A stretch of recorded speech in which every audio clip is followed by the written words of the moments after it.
Bonjour tout le monde, je m'appelle Rémi Paré-Beauchemin, je suis étudiant à la maîtrise en psychoéducation à l'Université de Sherbrooke. Bienvenue à cette petite série de balados qui va porter sur les stresseurs scolaires des adolescents. Ce balado est financé par la Faculté d'éducation de l'Université de Sherbrooke et par le Centre RBC d'expertise universitaire en santé mentale. Donc aujourd'hui, cet épisode de balado va porter sur la réussite éducative. On va y aborder plusieurs thématiques, par exemple l'adolescence, la santé mentale et le stress à l'école, la culture de performance scolaire, la surcharge de travail et les liens entre les devoirs et le rendement académique, l'éducation positive ou holistique, et on va terminer avec quelques réflexions sur l'éducation.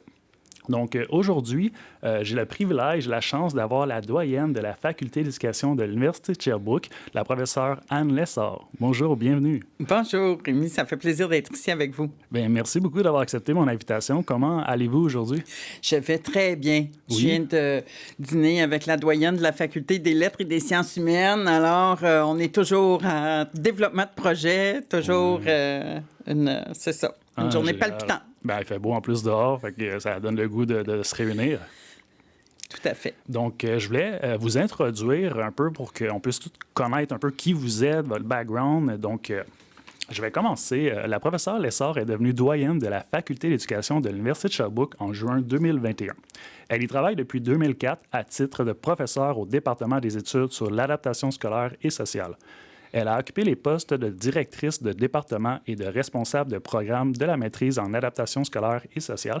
Elle est titulaire de la chaire de recherche du Centre de services scolaires de la région de Sherbrooke sur l'engagement, l'intégration et la réussite des élèves depuis 2012. Cette chaire de recherche vise la prévention du décrochage scolaire à travers l'utilisation de pratiques pédagogiques et porteuses et d'initiatives communautaires en soutien à la persévérance scolaire. Les élèves en difficulté d'adaptation scolaire et sociale, le décrochage scolaire et sa prévention, la place que peuvent prendre les acteurs non scolaires dans ces initiatives et le rôle important qu'y joue le personnel enseignant sont au cœur de ces travaux de recherche. Est-ce que vous aimeriez nous, en complément, je pense qu'on est entre vraiment de bonnes mains pour ce balado-là, en complément de ces informations-là, est-ce que vous aimeriez nous parler un peu plus de votre rôle de doyenne ou des travaux sur lesquels vous travaillez présentement? Bien, je dirais qu'un des éléments en tant que doyenne qui me passionne un peu en ce moment, c'est de voir comment on peut répondre aux différents besoins de la société, notamment en ce qui concerne la pénurie de main-d'œuvre, donc particulièrement pour le personnel enseignant, donc de voir comment on peut aider à structurer, par exemple, des passerelles pour que les personnes issues de l'immigration qui auraient des diplômes puissent devenir des acteurs au Québec le plus rapidement possible, et ainsi de suite. Donc, ça, c'est un des dossiers, par exemple, mais il y a plusieurs éléments comme ça où je perçois que la faculté a un rôle à jouer dans la société. Et puis, c'est de voir comment on peut travailler les uns avec les autres pour être le mieux possible au service de nos apprenants, de nos enfants, dans la plupart des cas.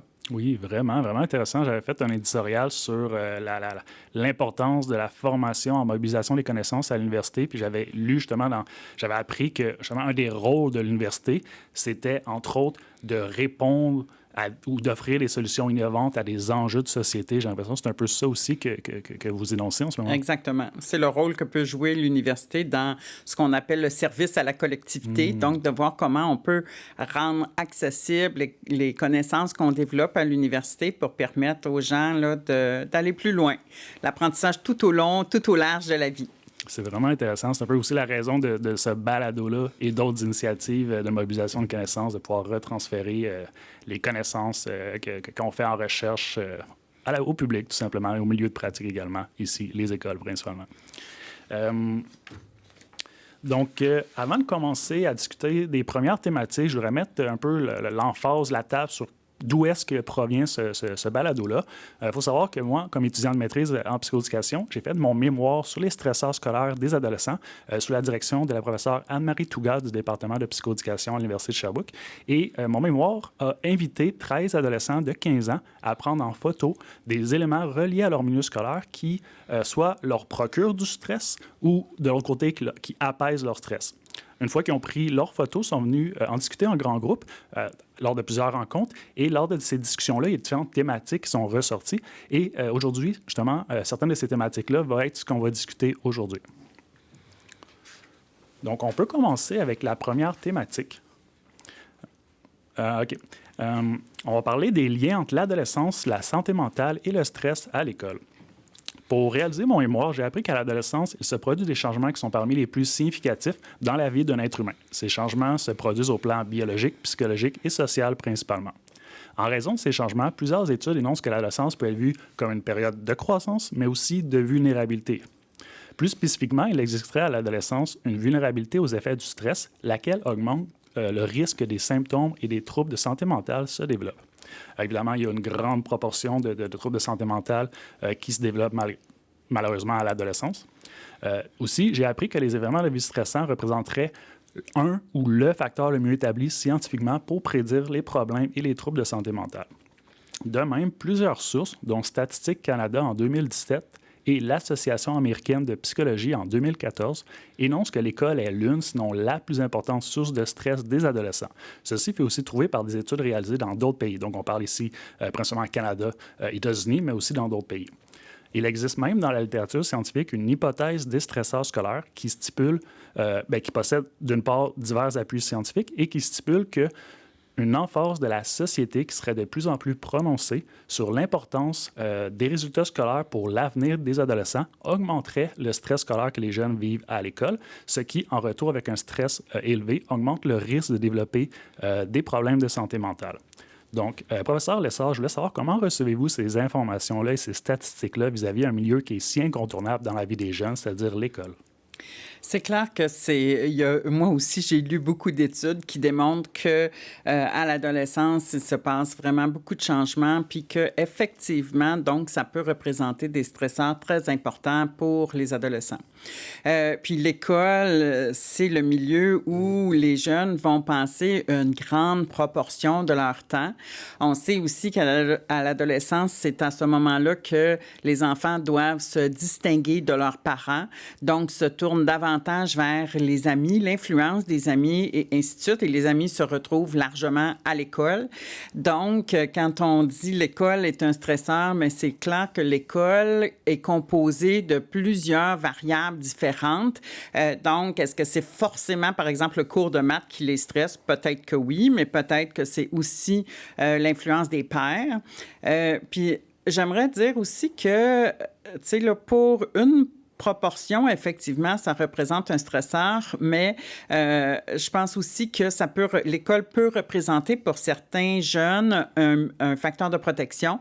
Donc, dans ce milieu-là, en fonction de comment on articule l'expérience, parfois l'expérience peut être extrêmement positive ou parfois l'expérience peut aussi être teintée comme on l'a dit, de stress, mais donc d'influence de différentes personnes.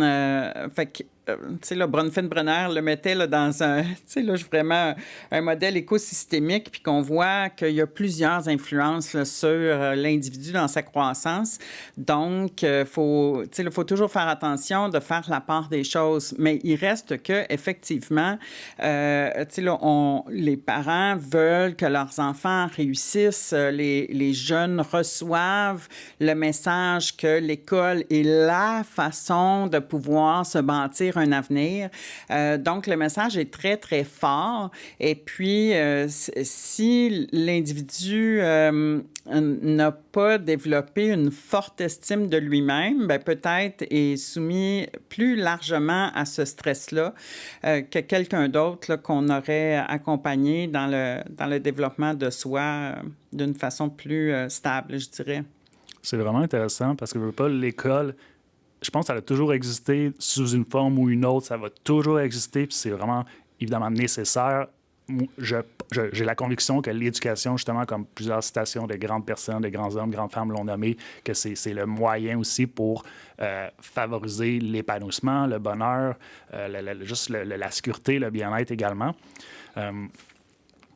Puis, comme vous l'avez nommé aussi, le fait que ça soit peut-être une ou la source de stress la plus importante chez les jeunes, avec les études que j'ai faites, les stresseurs proviennent de différentes dimensions également. Vous l'avez nommé, l'école, c'est vraiment un milieu de socialisation également.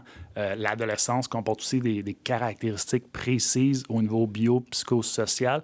Et il y a plusieurs tâches développementales qui sont nécessaires à être complétées à l'adolescence pour ensuite, selon la théorie du moins, comme un peu des briques, on met, ou un escalier qu'on monte, le fait de réussir les marches préalables aide à monter puis avoir du succès plus tard. Donc, on pense, par exemple, justement, l'autonomie, se développer, l'indépendance de ses parents de manière aussi affective, les relations sociales, justement, développer relations amoureuses, début des relations amoureuses, avoir un groupe de pairs, développer son identité, planifier son avenir, avoir une identité de genre ou un rôle de genre également. Il y a vraiment plusieurs... Selon la théorie, il y en a au moins à peu près 8. C'est une période de changement. Tu passes du plus vieux de l'école primaire au plus jeune. Des fois, tu vas dans une nouvelle école secondaire avec plein de nouvelles personnes, peut-être plus d'autonomie aussi. Donc, il y a vraiment plein de caractéristiques qui fait que ça peut être justement une belle période. La majorité des jeunes vont bien selon les études. Il faut quand même le mentionner, mais il y a quand même une proportion importante qui peuvent vivre diverses difficultés. Fait que l'objectif de mon mémoire, puis du balado aussi, c'est de voir que ce milieu-là, il est incontournable, il est favorable, mais comment, est-ce qu'il y a des choses qui se passent là-dedans? Puis, il faut remettre ça en contexte aussi. Je pense que l'école, c'est vraiment aussi un produit de la société. Donc, s'il y a des problématiques ou des défis, des enjeux de l'école, je pense que c'est des choses qui existent aussi Exactement. Dans la société. Fait, je pense qu'on ne peut pas, comme Brenfer Brenner le nomme, on ne peut pas l'exclure de la société dans laquelle on vit. Mais ça, c'est de voir qu'est-ce qu'on peut faire. Au moins en parler, je pense que c'est déjà un bon premier pas. Je pense que oui. Tu sais, puis dans ce que tu énonces, il y a plusieurs choses qui me font réagir. Une première, par exemple... tu sais, là, moi, je suis mère de famille de 3 garçons qui sont dans l'adolescence en ce moment. Puis mes garçons sont passés justement du primaire au secondaire, mais, tu sais, là, eux étaient mesurés presque 6 pieds en arrivant au secondaire, alors que d'autres jeunes sont encore dans une phase développementale, tu sais, là, donc de voir... Vraiment, les développements physiques, physiologiques des garçons, des filles, ça se passe pas de la même façon. Puis ni un ni l'autre, tu sais, là, je veux dire, même tous les garçons, ça se passe pas de la même façon. Puis, fait que comment ils sont physiquement à l'école aussi, ça influence grandement comment ils vont naviguer dans ce milieu-là, puis ainsi de suite. Je dirais, un autre des éléments... en termes de tenter d'atténuer certains des stresseurs. Tu sais, là, qu'est-ce que les adultes peuvent faire ou comment est-ce qu'on peut tenter d'amoindrir certains de ces stresseurs-là? Tu sais, moi, je l'ai dit à plusieurs reprises quand je vois les cohortes d'étudiants qui sont finissants, ils me demandent de faire une allocution. Je leur dis, tu sais, là, la première intervention qu'on a à faire, puis que ce soit en psychoéducation, en orientation, en enseignement, c'est vraiment de connaître nos jeunes, tu sais, de les connaître, de les reconnaître. Puis comme adulte bienveillant, à ce moment-là, dans une école, par exemple, peu importe le rôle que joue l'adulte, quand on arrive à vraiment bien connaître les jeunes, on peut les accompagner tout au long, puis les aider à reconnaître leurs propres forces, les aider à voir comment eux peuvent contribuer dans leur groupe d'amis, dans leur classe, dans la société en général, puis vraiment tabler sur les forces, puis ce qui les distingue aussi des autres, parce que j'ai remarqué même dans mon accompagnement d'enseignants dans la carrière, en recherche, je les accompagnais, puis je leur démontrais justement en vidéo leurs forces. Puis eux me disaient, mais c'est une force, mais oui, c'est une force. Mais tout le monde a cette... Non, pas tout le monde a cette force-là. Donc, les gens sont pas toujours capables de reconnaître leur propre force. Puis comme enseignant ou comme éducateur ou comme adulte signifiant dans un milieu éducatif, bien, je pense que ça appartient aux adultes d'être bienveillants puis de vraiment voir les jeunes, de jeter un regard sur eux puis de reconnaître qui ils sont. On est dans... tu sais, là, dans un système où, tu sais, là, beaucoup de choses vont très vite, mais la croissance se passe à tous les jours. Tu sais, là, donc, à tous les jours, il faut être à l'affût de comment on peut avoir une influence positive sur les jeunes qu'on côtoie. Puis, tu sais, là, dans l'école, mais aussi les parents, les coachs, les personnes qui sont autour de ces jeunes-là. Tu sais, si on avait des milieux un peu plus bienveillants, puis qu'on avait des adultes qui étaient à l'écoute, je pense que ça serait déjà fort aidant pour diminuer les stresseurs. C'est vraiment intéressant ce que vous dites. Ça me fait penser, tantôt on va parler de l'éducation positive, donc cette idée que l'école, selon certains auteurs en recherche, ne devrait pas seulement éduquer les compétences traditionnelles académiques comme les mathématiques, les langues ou la science, mais qui devrait aussi aller développer des sphères importantes pour le bien-être et le développement global. Fait que ça, je trouvais ça intéressant. Puis la place des adultes, j'ai l'impression que dans votre vision d'une école bienveillante, la place des adultes est assez centrale. Bien, c'est certain que, encore une fois, ça dépend où on se place, c'est quoi le regard, tu sais, là, mais quand moi, j'ai navigué dans le système, je vais dire, tu sais, là, je suis diplômée comme enseignante, comme direction d'école, j'ai fait un doc à psychoède, donc, tu sais, là, je veux dire, je navigue verticalement dans le système, si on peut dire. Je peux voir comment l'élève, lui, puis surtout les élèves qui sont à risque de décrochage, par exemple, comment eux naviguent dans ce système-là, puis qu'est-ce qui représente des barrières pour eux. Je peux voir aussi l'enseignant, mais l'enseignant, lui, a une préoccupation du plus grand nombre d'élèves, puis de faire en sorte, effectivement, la mission de l'école, c'est instruire, socialiser, qualifier. Donc, l'enseignant, lui, prend en grande partie la portion instruire. Les mathématiques, le français, ça, c'est important. Donc, eux, leur perspective, c'est de traduire cette matière-là de telle sorte à ce que le plus grand nombre d'élèves possible réussissent. Toutefois, tu sais, là, je veux dire, c'est une courbe normale, tu sais, là. Donc, on a des élèves moyens, des élèves plus forts, des élèves plus faibles. L'enseignant essaie de cibler le groupe moyen. Fait qu'il y a toujours, tu sais, là, c'est difficile toujours d'adapter pour les deux bouts de la courbe, si on peut dire. Et puis, mais donc, fait que le regard de l'enseignant, c'est crucial parce que c'est eux. L'enseignant de français qui a les élèves 8 fois 9 jours, il les voit presque à tous les jours pendant tout le secondaire, tu sais, là. Donc, cette personne-là a un potentiel de très grande influence sur ces jeunes-là, d'autant plus que dans une matière comme le français, où c'est lire, écrire, communiquer qui sont les compétences à développer, ils peuvent lire, écrire et communiquer à propos de n'importe quoi. Donc, les enseignants de français vont dire c'est pas tout à fait ça, mais en général, ils pourraient.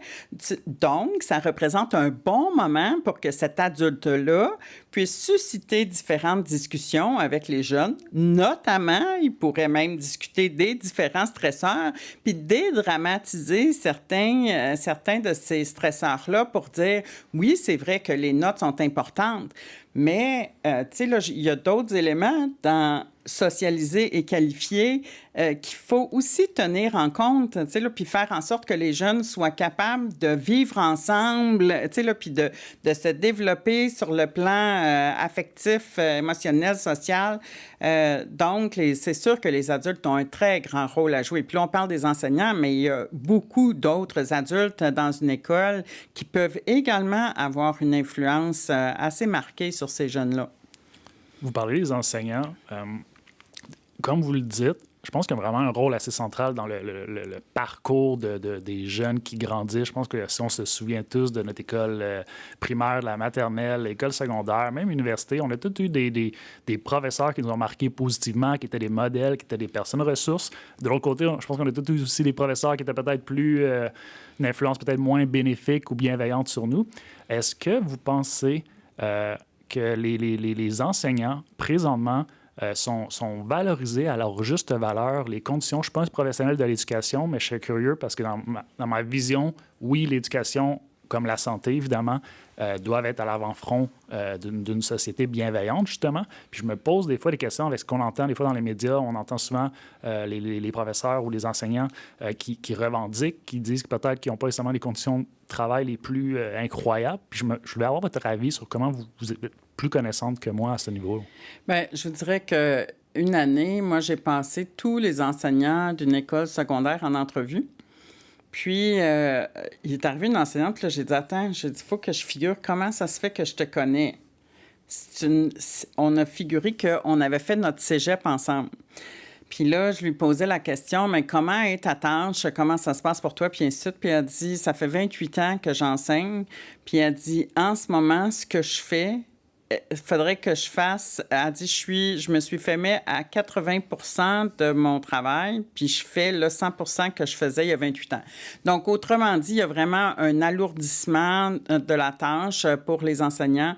C'est pas étranger au fait que il y a eu une politique là, d'intégration des élèves en difficulté dans les classes du régulier.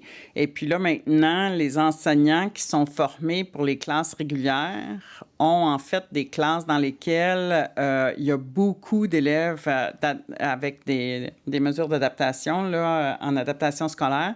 Donc, ces enseignants-là ne sont pas formés en ADAP, mais ils ont des classes d'ADAP. Donc, ça fait déjà en partant un certain défi pour plusieurs des enseignants du régulier. Donc, fait que c'est clair que les enseignants, on leur demande, tu sais, à chaque fois, je me dis, bon, là, on leur demande, là, ça va être l'éducation à l'environnement, l'éducation à la sexualité, l'éducation à... tu sais, là, je veux dire, il y a toujours des choses qui se rajoutent vraiment dans comment ils doivent faire, dans ce qu'ils doivent faire. Là, on vient de changer le programme de culture, éthique, enseignement religieux, en tout cas. Donc, fait que là, ça provoque encore des changements dans les programmes. Les enseignants doivent renouveler leurs pratiques, doivent toujours être en mode solution. C'est sûr que là, la pandémie les a affectés très, très, très, très, très grandement. Tu sais, là, j'ai plusieurs enseignants qui me disaient, je suis pas devenu enseignant pour regarder des pastilles sur un Zoom, là. Tu sais, là, donc, on sort d'une période qui a été extrêmement taxante pour les enseignants, les enseignantes. Donc, moi, j'étais enseignante à une certaine époque. Et puis, je me suis dit, c'est un emploi qui est beaucoup trop exigeant. Tu sais, là, d'une certaine façon, c'est vraiment un emploi qui est très, très, très exigeant pour ces personnes-là. De pouvoir amener un groupe très hétérogène de 30 personnes à cheminer dans toutes les sphères d'instruire, socialiser, qualifier, c'est vraiment pas toujours facile. Donc, moi, je lève mon chapeau aux enseignants, aux enseignantes, c'est clair.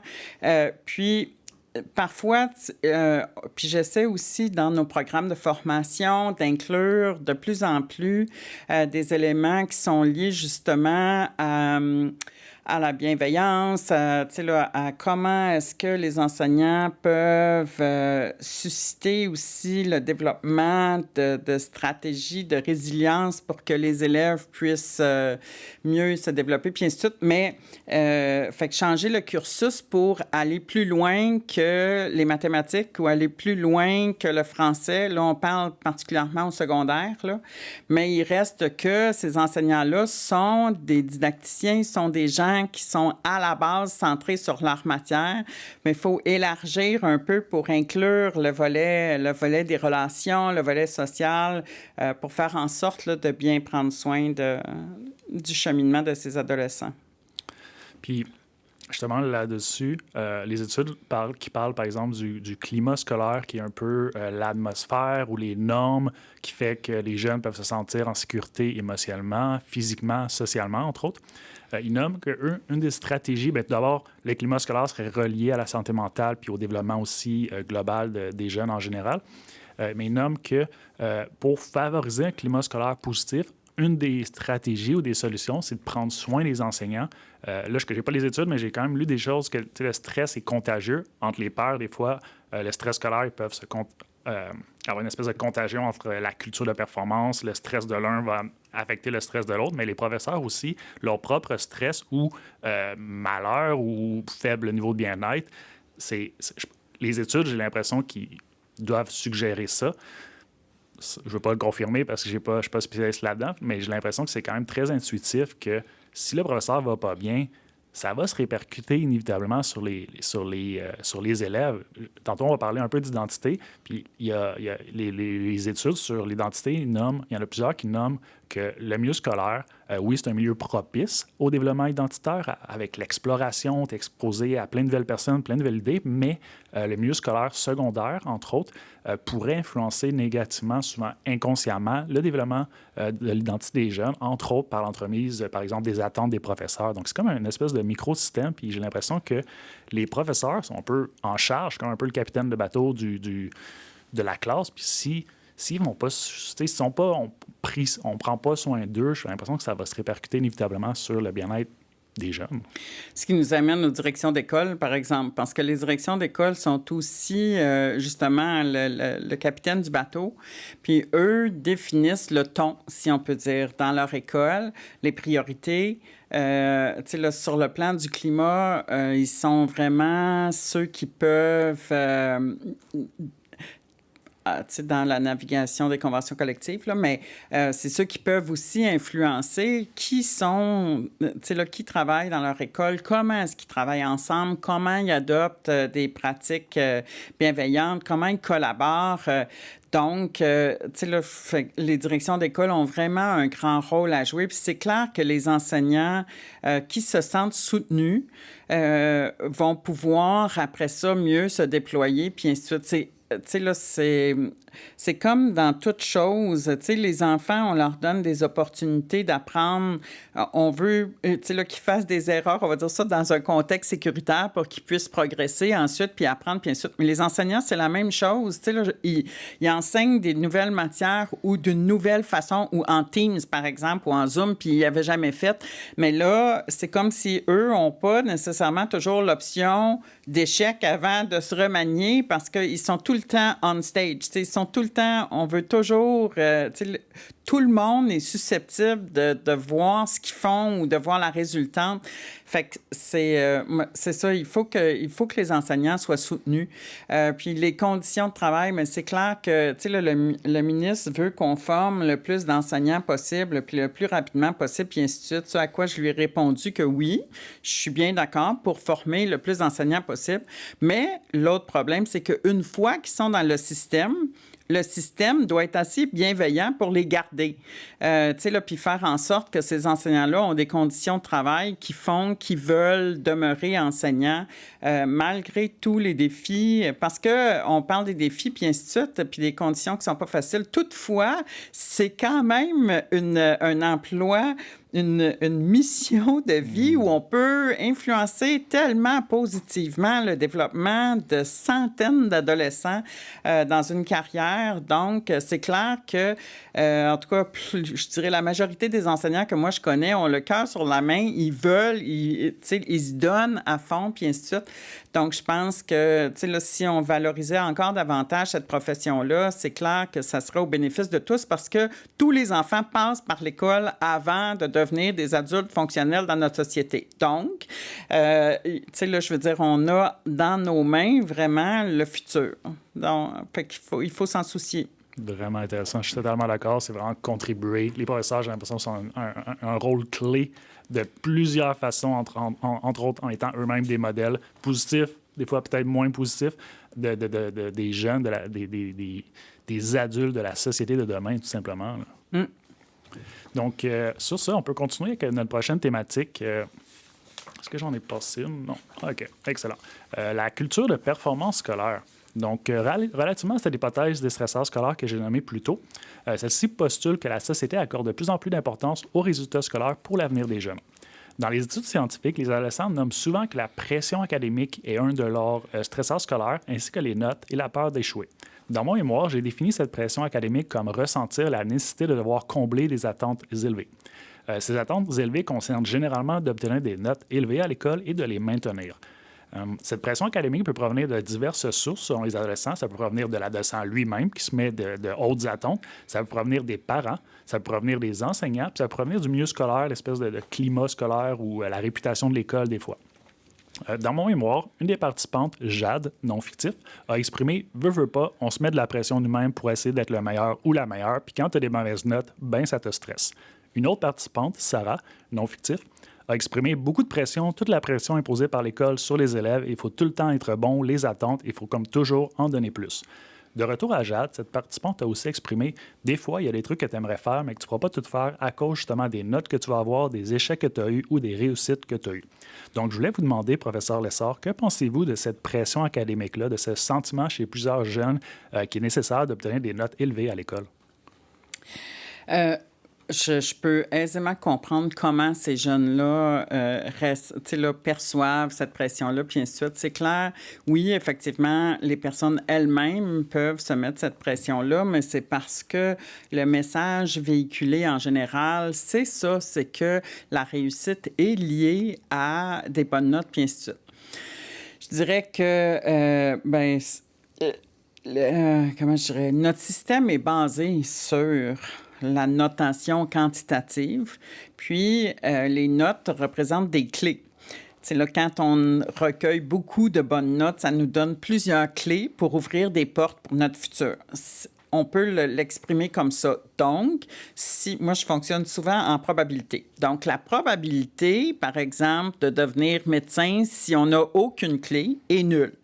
La probabilité, j'ai un des professeurs ici, le professeur Sylvain Bourdon, qui a mené une étude qui s'intitulait « Réussir sa vie ». Qu'est-ce que ça veut dire, réussir sa vie? Mais réussir sa vie, ça va bien au-delà d'obtenir des bonnes notes. Donc, encore une fois, c'est facile pour moi quand, puisque j'ai un doctorat, puis les gens pourraient dire « j'ai réussi », puis ainsi de suite. Donc, c'est facile pour moi de dire « les notes, c'est pas la seule chose qui est importante ». Puisque j'ai réussi, c'est facile pour moi de dire ça. Toutefois, il y en a qui vont dire que oui, ils ont réussi leur vie, mais non, ils n'ont pas nécessairement eu toujours les meilleures notes. Donc, on a tendance à croire que c'est une relation de cause à effet. D'avoir des bonnes notes va nécessairement mener à la réussite dans la vie.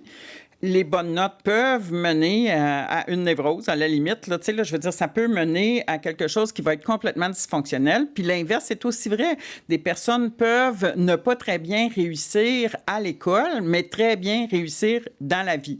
Donc, je pense que je reviens aux adultes bienveillants puis au fait d'essayer de développer chez chaque enfant certaines forces puis d'amener ces jeunes-là à voir qu'est-ce que ces forces-là peuvent leur donner comme voix puis comme place dans la société. Puis c'est souhaitable que chaque personne trouve sa propre voie.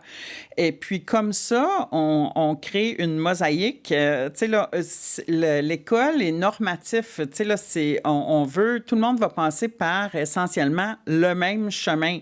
Mais on veut que tout le monde arrive à des destinations différentes. On veut pas que tout le monde devienne, je sais pas moi, astronaute, ou tout le monde devienne médecin, ou tout le monde devienne avocat, ou peu importe. On a besoin de différentes personnes. On le voit en ce moment avec la pénurie de main-d'œuvre. On se rend compte, mais tout le monde est important. Donc, qu'est-ce que ça représente, réussir sa vie? Je pense que ça va bien au-delà des notes. Puis, toutefois, c'est clair que, en fait, les notes, qu'est-ce que ça représente, les notes? Les notes, si ça représente juste que, comme moi, j'ai rapidement compris comment on pouvait avoir des notes, parce qu'on décode les outils d'évaluation, puis là, on répond selon ce que l'outil nous demande. Mais, je veux dire, à l'université, par exemple, j'étais en sciences, mais c'était beaucoup de la mémorisation. Je mémorisais pour l'examen. Le lendemain, aucun souvenir. Je veux dire, il y a des cours entiers dont j'ai aucun souvenir. Donc, c'est pas juste les notes, c'est quelles sont les connaissances qu'on développe, quelles sont les compétences qu'on développe, puis surtout, comment on arrive à les mobiliser par la suite pour pouvoir contribuer.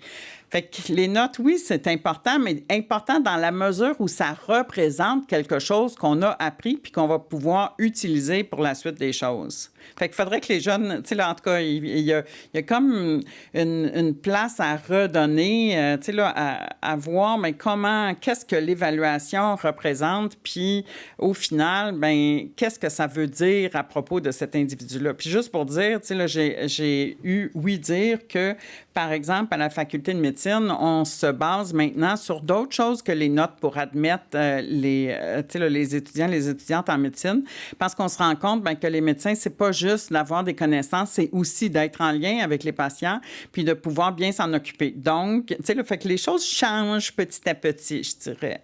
Et on a encore du chemin à faire. Oui, mais vous l'avez nommé, je pense que c'est ça, les notes.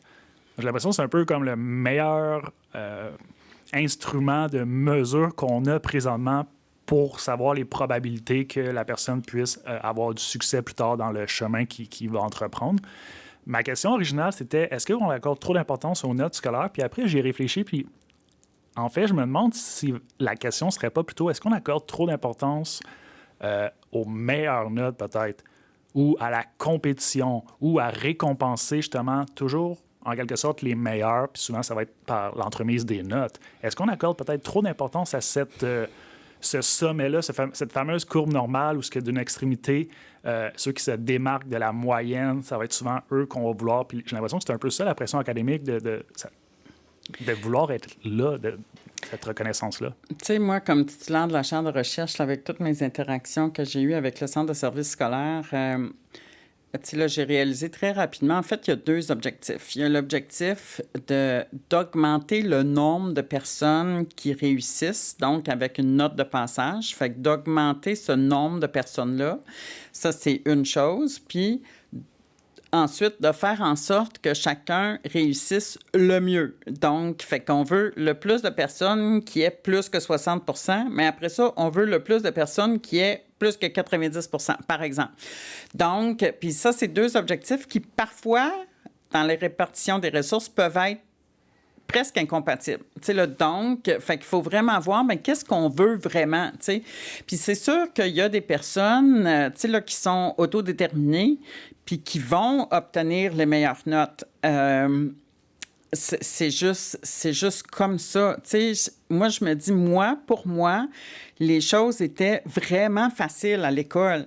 Mais par contre, si on me demande d'aller construire une maison, d'utiliser un marteau, non, là, je suis pas bonne. Tu sais, là, donc, on a chacun nos aptitudes, nos habiletés, puis ainsi de suite. Puis pour moi, c'était plus facile d'obtenir un doctorat que d'enseignant maternel. Tu sais, là, fait que, tu sais, chacun, on a nos forces, puis ainsi de suite. Puis c'est pour ça que je dis, il faut vraiment reconnaître ces forces-là chez les gens, puis après ça, essayer de faire en sorte de les amener le plus proche possible de ce qui représente le mieux pour eux. Est-ce que c'est d'avoir 100 % dans toutes les matières? Pas si ça veut dire que tu vas passer toutes tes soirées à lire, puis à faire des devoirs, puis à ne pas avoir de vie sociale, puis d'être anxieuse parce que tu n'as pas réussi à avoir la même note que ta voisine ou peu importe.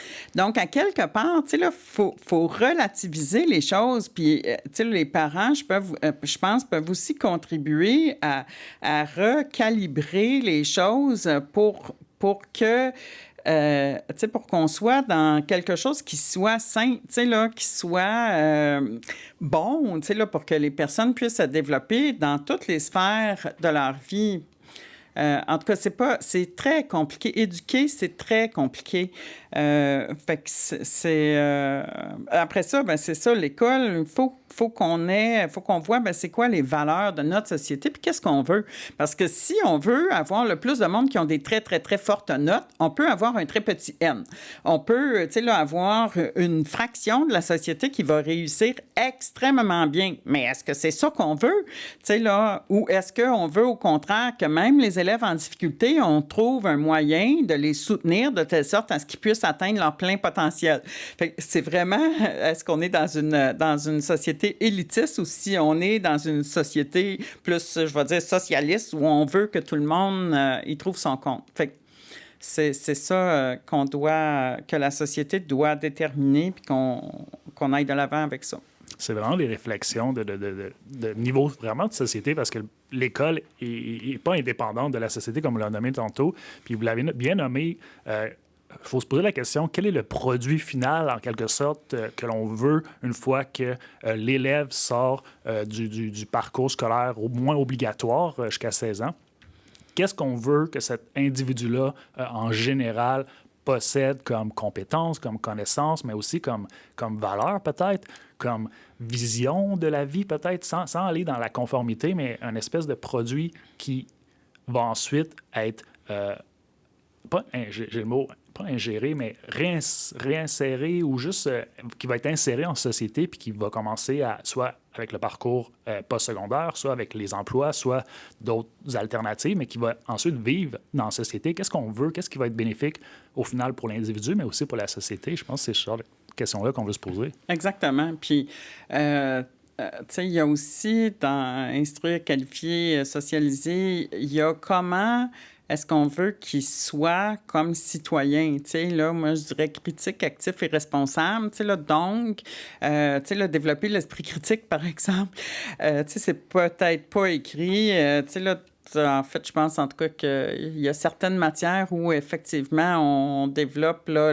la pensée scientifique, on veut qu'il soit effectivement critique, puis ainsi de suite. Mais donc, tu sais, je pense que ça aussi, tu sais, ça fait que ça va jusque-là. Qu'est-ce qu'on veut effectivement avoir comme citoyen? Est-ce qu'on veut faire en sorte que ces personnes-là soient capables de gérer leur budget, soient capables de, tu sais, là, de savoir à quoi servent leurs taxes, leurs impôts? Tu sais, là, donc, tu sais, moi, je suis pas sociologue, je suis pas philosophe non plus, mais je me dis que l'école a vraiment un rôle à jouer pour faire en sorte que les individus s'insèrent dans la société et y contribuent. Puis, tu sais, là, je suis vraiment fatigante, là, mais je reviens avec le fait qu'il faut connaître les jeunes, les reconnaître et les trouver, les aider, les accompagner pour trouver leur place. Tu sais, puis moi, je pense qu'il faut toujours penser au fait que, tu sais, des fois, les adultes... il y en a qui ont peur des ados, tu sais, là, parce que les ados peuvent faire toutes sortes de choses là, qui les choquent ou qui les sortent de leur zone de confort. Mais il faut toujours penser que les adultes, tu sais, là, le rôle d'éducation, bien, c'est ça. C'est de dire aux jeunes, là, tu dépasses les bornes ou, tu sais, là, ça serait... Tu sais, là, ton parcours en ce moment va peut-être mener à une voie sans issue, là. Est-ce que tu peux y réfléchir? Donc, ça fait partie de tout le monde, tu sais, là, a un rôle comme adulte d'accompagner ces jeunes-là puis de les aider à faire les meilleurs choix possibles. Donc, éduquer, c'est ça. C'est de les aider à faire les meilleurs choix possibles tout au long du parcours.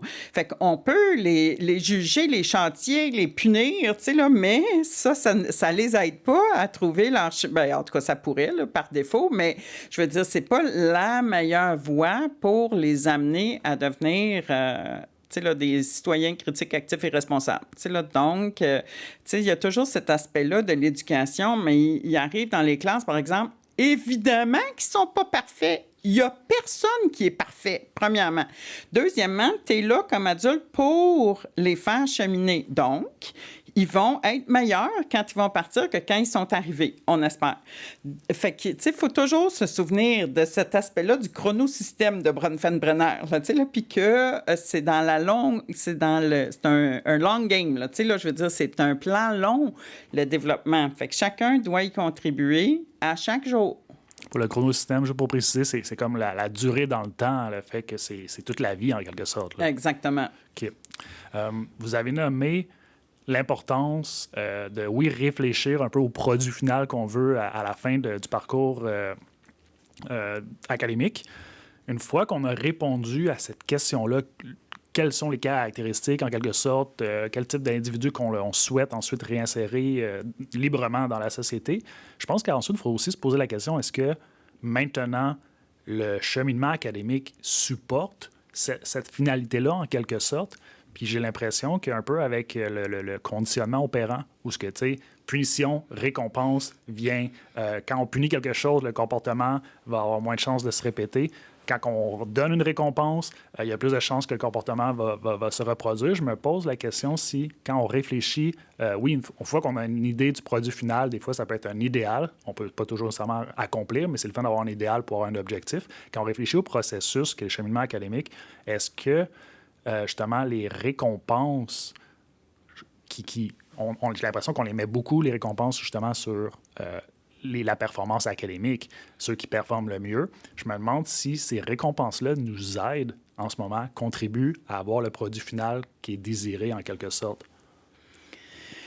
Je dirais, tu sais, c'est sûr que les notes sont effectivement dans une certaine forme de récompense, là. Euh, Tu sais, là, si on prend ça à une autre échelle, tu sais, là, parce que les enseignants, eux autres, ils vont entendre ça puis ils vont dire c'est les systèmes d'émulation, là, tu sais, là, on les punit ou on les récompense pour les comportements, par exemple, puis pas dans la classe, puis ainsi de suite. Tu sais, puis les systèmes d'émulation, je vais juste dire, là, dans un balado, puisque plusieurs vont entendre, là, mais les systèmes d'émulation, c'est une mauvaise idée d'appliquer ça à une grande population. Tu sais, là, donc, tu sais, là, les systèmes d'émulation fonctionnent pour certains comportements chez certains individus pendant une certaine période de temps. Donc, il faut... c'est une motivation extrinsèque. Donc, on vient... on n'agit pas sur le soi profond, là, si on peut dire. On agit vraiment... On vient, tu sais, là, susciter un comportement que l'individu souhaiterait pas nécessairement. Donc, de lui-même. Ce qu'on veut, c'est amener l'individu à adhérer volontairement à un comportement souhaité. Donc, mais c'est sûr que les notes représentent effectivement une certaine récompense, un certain anan, là, si on peut dire, pour les élèves. Toutefois, encore une fois, tu sais, là, c'est comme qu'est-ce que ça représente, tu sais, là, puis là, la représentation qu'on se fait de certaines notes, ça peut être très bon pour certains, puis pas si tant bon pour d'autres. Tu sais, là, je veux dire, moi, j'ai un de mes garçons, s'il a 70 en français, il est très heureux. Tu sais, là, mais il était vraiment très content d'avoir 100% dans son examen de maths, là, tu sais, là, du ministère. Fait que, je veux dire, fait que oui, tu sais, là, je veux dire, quand ils voient ça, un 100 francs sur un bulletin, là, ils sont heureux, là, tu sais, là, puis n'importe qui le serait, j'imagine, tu sais. Mais en même temps, pour une personne, avoir 70% en français, ça représente un grand investissement. Puis pour d'autres, tu sais, là, mon autre fils, lui, il a 95, puis il se force même pas, là, tu sais, là, je veux dire, fait que, tu sais, la valeur de la note est différente, tu sais, là, en fonction d'où part l'individu, tu sais, là. Fait que les enseignants, c'est ça, un des très grands défis dans la carrière d'un enseignant, c'est d'arriver à cibler, justement, pour chaque individu, la zone proximale de développement, puis d'amener, tu sais, là, de pouvoir amener le jeune un peu plus loin, tu sais, là, de cibler. Fait que ça, tu sais, là, ZPD, zone proximale de développement, c'est 3 lettres, ça prend 25 ans dans tu sais, là, pour pouvoir faire ça de façon exceptionnelle auprès de 30 élèves hétérogènes dans une classe. C'est un doigté incroyable que ça prend. Hein, je reviens encore à la base. Ça prend de savoir qui sont tes élèves, puis où est-ce qu'ils en sont, puis où est-ce qu'il faut que tu les amènes. Donc, fait que la récompense, mais la récompense, pour certains, oui, effectivement. Tu sais, là, il y en a que ça va être les notes, mais il y en a d'autres que c'est juste d'avoir une relation exceptionnelle avec l'enseignant. Il y en a d'autres que ça va être que, tu sais, là, ça leur apporte des nouveaux amis, des nouvelles connaissances. Tu sais, là, fait qu'il y a toutes sortes il peut y avoir toutes sortes de récompenses, je dirais, que l'école peut apporter. Tu sais, là, comme je le disais, ça nous offre des clés, puis après ça, ça l'ouvre les portes du royaume. Petite parabole, pouvez-vous juste définir zone proximale de développement? Oui, je veux dire, ça, c'est selon la théorie de Vygotsky. Puis la zone proximale de développement, c'est, tu sais, expliquer ça en quelques mots, là, je suis probablement pas la meilleure personne, mais c'est-à-dire de voir là où est l'élève, puis d'intervenir d'une façon ciblée pour qu'il puisse aller plus loin de lui-même. Donc, l'adulte va intervenir pour lui donner un levier qui va lui permettre, après ça, de faire un déclic puis de pouvoir aller vraiment plus loin. Je pense que ça ne doit pas être la meilleure explication de la zone proximale de développement, là, mais sauf que Vygotsky disait que c'est l'espace où avec l'aide de l'adulte, ça peut provoquer un apprentissage chez l'enfant. Donc, il faut cibler cette zone-là. Puis, donc, autrement dit, c'est aussi pour dire, il y a des élèves pour qui beaucoup de choses sont très faciles. eux autres, leur zone proximale de développement est beaucoup plus loin. Donc, il faut savoir, puis même pour les élèves qui sont doués ou surdoués, bien, on voudrait quand même que les enseignants interviennent dans leur zone de proximale de développement qui est beaucoup plus loin que celle des élèves qui sont, par exemple, en difficulté. Mais ceux qui sont en difficulté, bien, il faut quand même connaître, tu sais, là, les didacticiens des mathématiques appellent ça l'analyse conceptuelle, là, de voir, par exemple, quand on fait les additions, bien, où est-ce que les élèves sont susceptibles de trébucher, quelles sont les erreurs, puis donc, comment est-ce qu'on peut revenir, comment est-ce qu'on peut intervenir quand on sait, quand on anticipe les erreurs qui vont arriver dans ce développement de concept-là. Fait que là, il faut intervenir, tu sais, là, il faut qu'on sache à l'avance, comme didacticiens, ils savent à l'avance où est-ce que l'élève peut trébucher, puis là, c'est de voir où est-ce qu'il est dans cet apprentissage-là, où est-ce qu'il est en train de trébucher, puis comment je peux l'amener un peu plus loin. Donc, quand les enseignants arrivent à faire ça, mais tout ça prend un certain temps.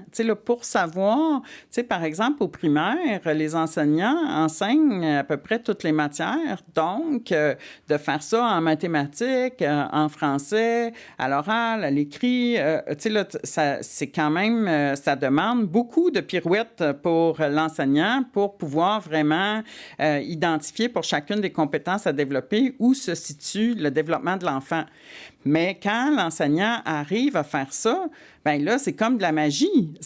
Parce qu'il réussit à ce moment-là à amener les enfants beaucoup plus loin. Puis ça, pour les enfants, de connaître le « aha », tu sais, j'ai compris quelque chose, puis ainsi de suite, bien, ça les amène beaucoup plus loin. Ça, en soi, le « aha », devrait être la récompense que cherche l'élève, puis qui lui permet après ça de dire « Ah, tu sais, oui, ça, ce feeling-là, je l'aime, je veux le reproduire. » Puis, comment, dans quel contexte est-ce que je vais pouvoir le faire? Puis là, après ça amène à développer les intérêts. Puis là, après ça, on peut les aider à trouver, bien, dans quelle profession, dans quelles circonstances de vie adulte tu vas pouvoir te sentir le mieux.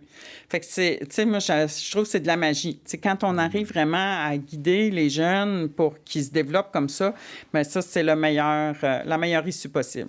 Leur donner le sentiment qu'ils ont appris quelque chose, qu'ils ont réussi à apprendre puis à se développer, puis ce sentiment-là, cette espèce de bien-être ou de ce sentiment-là positif, on peut y devenir addictif et là, ensuite, tu peux le rediriger vers les intérêts pour ensuite continuer de t'épanouir. C'est ça. Vraiment intéressant. OK. On peut maintenant aborder notre troisième thématique, le sentiment que les adolescents ont de vivre une surcharge de travail à l'école. Ainsi, un stresseur scolaire qui revient régulièrement dans la littérature scientifique vis-à-vis l'école secondaire est la surcharge de travail. Les études expliquent que la surcharge de travail est stressante pour plusieurs raisons. Par exemple, les dates de remise des travaux et des examens qui arrivent au même moment, les investissements énormes en temps et en énergie requis pour surmonter cette charge de travail durant la journée d'école, mais aussi en soirée avec les devoirs et parfois même les fins de semaine. Et aussi les sacrifices que les adolescents doivent faire pour compléter cette charge de travail-là. Par exemple, d'autres activités qu'ils laissent tomber, des activités familiales, sociales ou de loisirs. Et aussi, des fois même, prendre moins soin de leur santé, par exemple, moins dormir pour pouvoir accomplir leurs devoirs au complet. Une des participantes dans mon mémoire, Chloé, non fictif, a exprimé l'autre stresseur, ça serait la surcharge de travaux. On trouve que déjà à l'école, on passe 5 heures par jour à écouter le prof nous dire la matière ou à faire des exercices pour comprendre un peu mieux cette matière-là. Puis, rendu le soir, quand on est chez nous, bien là, on a des devoirs. Puis ça recommence le lendemain jusqu'à ce que ça soit la fin de semaine. Puis même là, des fois, la fin de semaine, on a d'autres travaux à faire. Une autre participante, Clara, non fictif, a exprimé parce qu'on reçoit des informations pendant toute la journée, puis après, on revient chez nous, puis on doit quand même faire des devoirs. On n'a pas beaucoup de temps avec nous-mêmes. Donc, professeur Lessard, je voulais savoir, que pensez-vous de la charge de travail scolaire que les jeunes reçoivent présentement à la lumière de ces résultats et témoignages? Je dirais, ça, c'est une question qui peut être abordée là, de vraiment différentes façons. C'est certain que les adolescents, quand là, c'est drôle parce que tous les exemples sont des filles. Tu sais, puis je vais dire, pour avoir évolué dans une école privée pour filles, pour avoir enseigné dans une école privée pour filles, pour avoir des étudiants qui enseignent dans des écoles privées pour filles, tu sais, là, les filles ont vraiment une façon bien à elles pas de dramatiser les choses, là, mais de vraiment se mettre elles-mêmes de la pression. Maman de 3 garçons, eux n'ont pas cette compulsion. Tu sais, là, donc, tu sais, non, mais à quelque part, je pense qu'il y a vraiment, il y a peut-être une différence de genre, là, faut le dire, mais je sais pas. Tu sais, là, la professeure Julie Lane me dirait peut-être que l'anxiété est aussi prépondérante chez les garçons que chez les filles. Je n'ai pas ces données-là sous les yeux pour dire ça. Toutefois, comment je dirais, en fait, c'est la perception. Il faut savoir, est-ce que la perception est directement liée à une réalité, comment on pourrait dire, une réalité... Est-ce vraiment une surcharge de travail ou c'est la perception? Exactement. Tu sais, le fait parce que quelqu'un qui perçoit tu sais, là, entre la charge puis la surcharge, bien, est-ce que c'est juste la perception qui fait la différence? Puis ensuite de ça, je vais dire ça comme ça, mais quelqu'un qui va stresser, juste l'énergie déployée pour stresser est non disponible pour résoudre l'équation. Tu sais, là, donc, tu sais, là, il y a quelque chose là-dedans qui fait que plus les gens s'ébrouent, moins il y a de réelle énergie disponible pour faire la tâche. Donc, fait que, tu sais, ça, je pense qu'il y a quelque chose un peu là-dedans. Fait que je ne sais pas si c'est une charge ou une surcharge. Dans ce que dit l'élève, tu sais, là, par rapport à on est là puis on écoute pendant 5 heures de temps, mais, tu sais, là, ça, justement, c'est un des problèmes. Tu sais, là, dans le sens où, tu sais, moi, les enseignants, quand je les accompagnais, là, souvent, je leur disais, puis je reviens souvent en mathématiques parce que j'en ai vraiment accompagné beaucoup en mathématiques, mais puis des fois, je leur disais, OK, là, tu parles en avant. À quoi tu t'attends de la part des élèves en ce moment? Qu'est-ce qu'ils sont supposés d'être en train de faire? Fait que sont-ils supposés d'être en train de prendre des notes ou juste de t'écouter? Puis là, s'ils font juste t'écouter, mais comment tu peux savoir qu'ils sont effectivement en ce moment en train de t'écouter ou s'ils sont en train de faire autre chose dans leur tête, là, tu sais? Fait que donc, tu sais, là, les pratiques pédagogiques des enseignants, tu sais, moi, je travaillais sur l'engagement puis les pratiques pédagogiques, fait qu'il faut vraiment travailler avec les enseignants pour que l'élève soit le premier acteur de ses apprentissages et non un acteur passif qui reçoit quelque chose puis qu'on lui demande pas nécessairement de remobiliser. Tu sais, là, puis, tu sais, ça arrive souvent dans certaines... fait que là, les enseignants que j'aidais, là, que je filmais puis que je coachais, souvent, je faisais l'exercice de voir entre le son de la cloche puis la première activité qu'ils ont à faire. Ils se déroulent combien de temps? Fait que là, je chronométrais, là, tu sais, là, vraiment, entre dring, la cloche sonne, puis bonjour, bienvenue, voici, qu'est-ce qu'on va faire aujourd'hui, blablabla, puis que les élèves se mettaient en action. Fait que là, je leur disais, fait que là, quand l'enseignant, tu sais, là, des fois, donne une consigne, là, les élèves, on les voit, ils sont prêts. Fait que là, ils arrivent pour se mettre à la tâche. Là, l'enseignant dit non, mais là, je voudrais rajouter. Là, on les désengage. Après ça, là, finalement, là, les élèves se remotivent. Là, on les voit physiquement. Ils s'en vont vers leur crayon, vers leur papier, ils veulent le faire. Là, l'enseignant dit « OK, mais là, j'aurais une autre conseil. » Avec là, les élèves, tu sais, là, fait qu'il y a certaines pratiques que les enseignants peuvent adopter qui vont faire en sorte que les élèves se sentent pas, premièrement, qui maximisent le temps centré sur l'apprentissage. Ça, c'est un autre des critères dans ce que je regardais, là, dans comment les enseignants faisaient les choses. Donc, de maximiser le temps centré sur l'apprentissage, puis de vraiment voir que l'élève, tu sais, là, il regarde l'enseignant, il a son crayon, il fait son travail. Fait qu'on regardait, on calculait combien de temps les jeunes étaient concrètement engagés. Fait que quand une élève dit, ben moi, je passe 5 heures là, à écouter ou à entendre, ben moi, je me dis déjà, là, dans la posture, il y a un problème, là, parce qu'on veut que, là, il faudrait que les jeunes se sentent pleinement engagés dans leur cours. Ce qui est, là, je pense, pas nécessairement le cas toujours, là. Donc, il faut travailler sur certaines des pratiques enseignantes de telle sorte à ce que les élèves se sentent plus engagés. Puis, par rapport à la surcharge en tant que telle, ben, là, je veux dire, il y a... là aussi, on est dans la courbe normale. Puis il y en a qui vont percevoir qu'ils ont un marathon à faire, alors que pour d'autres, ben, ça représente hop, skip and a jump. Là, je veux dire, puis ils sont arrivés. Fait que ça dépend d'où ils partent pour voir où est-ce qu'ils doivent se rendre. Fait que ça aussi, c'est je ne sais pas si... Je pense pas qu'en ce moment, il y a nécessairement une plus grande charge de travail que jadis. Certains programmes, oui, c'est vrai. Par exemple, les enseignants de maths en secondaire 3, là, c'était à un moment donné, ils ont changé le programme. Puis les enseignants me disaient systématiquement, Anne, à chaque cours, on enseigne de la nouvelle matière. Si quelqu'un n'a pas catché la fois d'avant, on est déjà rendu trop loin. Puis, fait que le programme était fait de telle sorte à ce que les enseignants eux-mêmes avaient vraiment l'impression d'être dans un marathon, là, une course de longue haleine, puis ils ne pouvaient pas reprendre leur souffle. Fait que c'est clair que les élèves qui ont des difficultés dans ce contexte-là, ils vont avoir une impression de surcharge, puis la surcharge est bien réelle.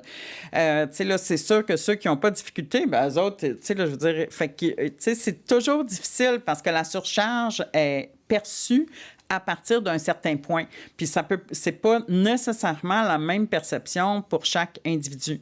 Toutefois, dans ce que vous dites, là, un des éléments, c'est, moi, comme parent, même... puis là, durant la pandémie, ça a été... on a changé les façons de faire, puis ainsi de suite. Puis c'est pas toutes les façons... C'est pas... là, il y a certains aménagements qui ont été vraiment aidants pour des élèves. Ça, on n'en a pas parlé beaucoup non plus, là, parce qu'il y en a des élèves qui étaient heureux d'être chez eux en télétravail, puis qui ont bien appris, puis que ça s'est bien passé. Ça, on n'en a pas trop parlé. Mais, un des effets pervers, je dirais, c'est qu'on a amoindri la frontière entre l'école et le reste de l'espace, la sphère familiale notamment, ou peu importe. Puis moi, par exemple, sur mon iPad, c'est comme si j'ai les comptes des enfants qui sont ouverts dans Teams. Puis là, je suis assis un samedi soir, puis là, poup, à 8h ou 9h, votre travail est dû. Là, je suis là, c'est qui n'a pas fait son travail? Puis là, mon Dieu, mais là, je me dis, là, on est un samedi soir, là. C'est quoi ça, cette notification-là qui arrive un samedi soir? Là, c'est parce que t'interfères dans ma sphère familiale, puis l'élève ne devrait pas être interpellé ou devoir soumettre un travail le samedi soir. Puis là, ils vont me dire, ouais, mais là, c'est parce qu'on leur a donné une journée de plus. Non, regarde, toi, là, ton créneau, là, c'est du lundi matin, 8h, au vendredi, 4h. Le reste du temps ne t'appartient pas. Là, donc, respectons, puis même pour les enseignants eux-mêmes, moi, je me disais, sacrifice, si tu es en train de regarder un samedi soir, 9h, voir si tous tes élèves ont rempli leur travail, mais c'est quoi ta vie, là? Là, je veux dire, d'adulte à l'extérieur de ton travail. Mais là, il faut qu'on ait quand même certaines frontières, je dirais, puis qu'on respecte l'espace familial, puis que le jeune ait aussi le temps de se déployer, parce que, je le disais, instruire, socialiser, qualifier, il y a d'autres choses qu'instruire, il y a d'autres choses. Le jeune, on veut... Justement, ceux qui perçoivent une surcharge de travail, ben peut-être qu'ils n'ont pas appris non plus les stratégies de coping là, qui vont leur permettre de dédramatiser puis de dire, OK, ouais, c'est vrai, on a tel travail, mais c'est pas grave. Moi, je sais que j'ai telle stratégie, puis au final, ça va bien se passer. Fait que donc, puis une de ces stratégies-là, c'est la participation à des loisirs. Là, c'est, par exemple, les sports ou toute forme d'activité sociale, où on peut apprendre toutes sortes d'autres habiletés, tu sais, là, de résolution de problèmes, de travail en équipe, de, tu sais, là, peu importe. Donc, à un moment donné, tu sais, je pense que certains perçoivent une surcharge. Un, il faut travailler sur leur perception. Deux, il faut travailler sur les aptitudes. Puis trois, il faut travailler aussi sur les pratiques, puis voir effectivement, est-ce que les programmes sont rendus trop lourds ou est-ce que, tu sais, là, parce que l'autre chose, c'est aussi, tu sais, dans notre chronosystème, là, on passe par le primaire, secondaire, non. Mais donc, tu sais, là, si on n'a pas les acquis du primaire puis on se retrouve au secondaire, bien là, si on n'a pas les acquis, on peut effectivement percevoir une surcharge. Donc, il faut s'assurer que tout le monde aussi chemine, tu sais, là, de façon harmonieuse à chaque niveau, de telle sorte à avoir les habiletés pour pouvoir faire le travail requis et ne pas ressentir une surcharge. C'est pour ça que c'est compliqué de répondre à cette question-là parce que c'est beaucoup d'éléments qui sont entremêlés, je dirais. Mais c'est intéressant, vous nommez qu'il y a comme un peu deux côtés de la médaille. Il y a la perception de l'élève, évidemment, qui peut être subjective, mais qui est subjective, qui peut varier de personne à personne. De l'autre côté, il y a justement les pratiques pédagogiques, ça veut dire la charge de travail qui est donnée aux élèves. Pour le genre, est-ce que les gars, les filles, là, c'était des exemples de filles que c'est sélectionné parce que j'ai pas été trop dans l'identité de la personne, mais plus le témoignage en tant que tel. Mais il y a quand même plusieurs études diverses, indépendantes, qui nomment. C'est vraiment un stresseur qui est renommé régulièrement, puis à travers les années également. De l'autre côté, il y avait un livre de 2015 sur...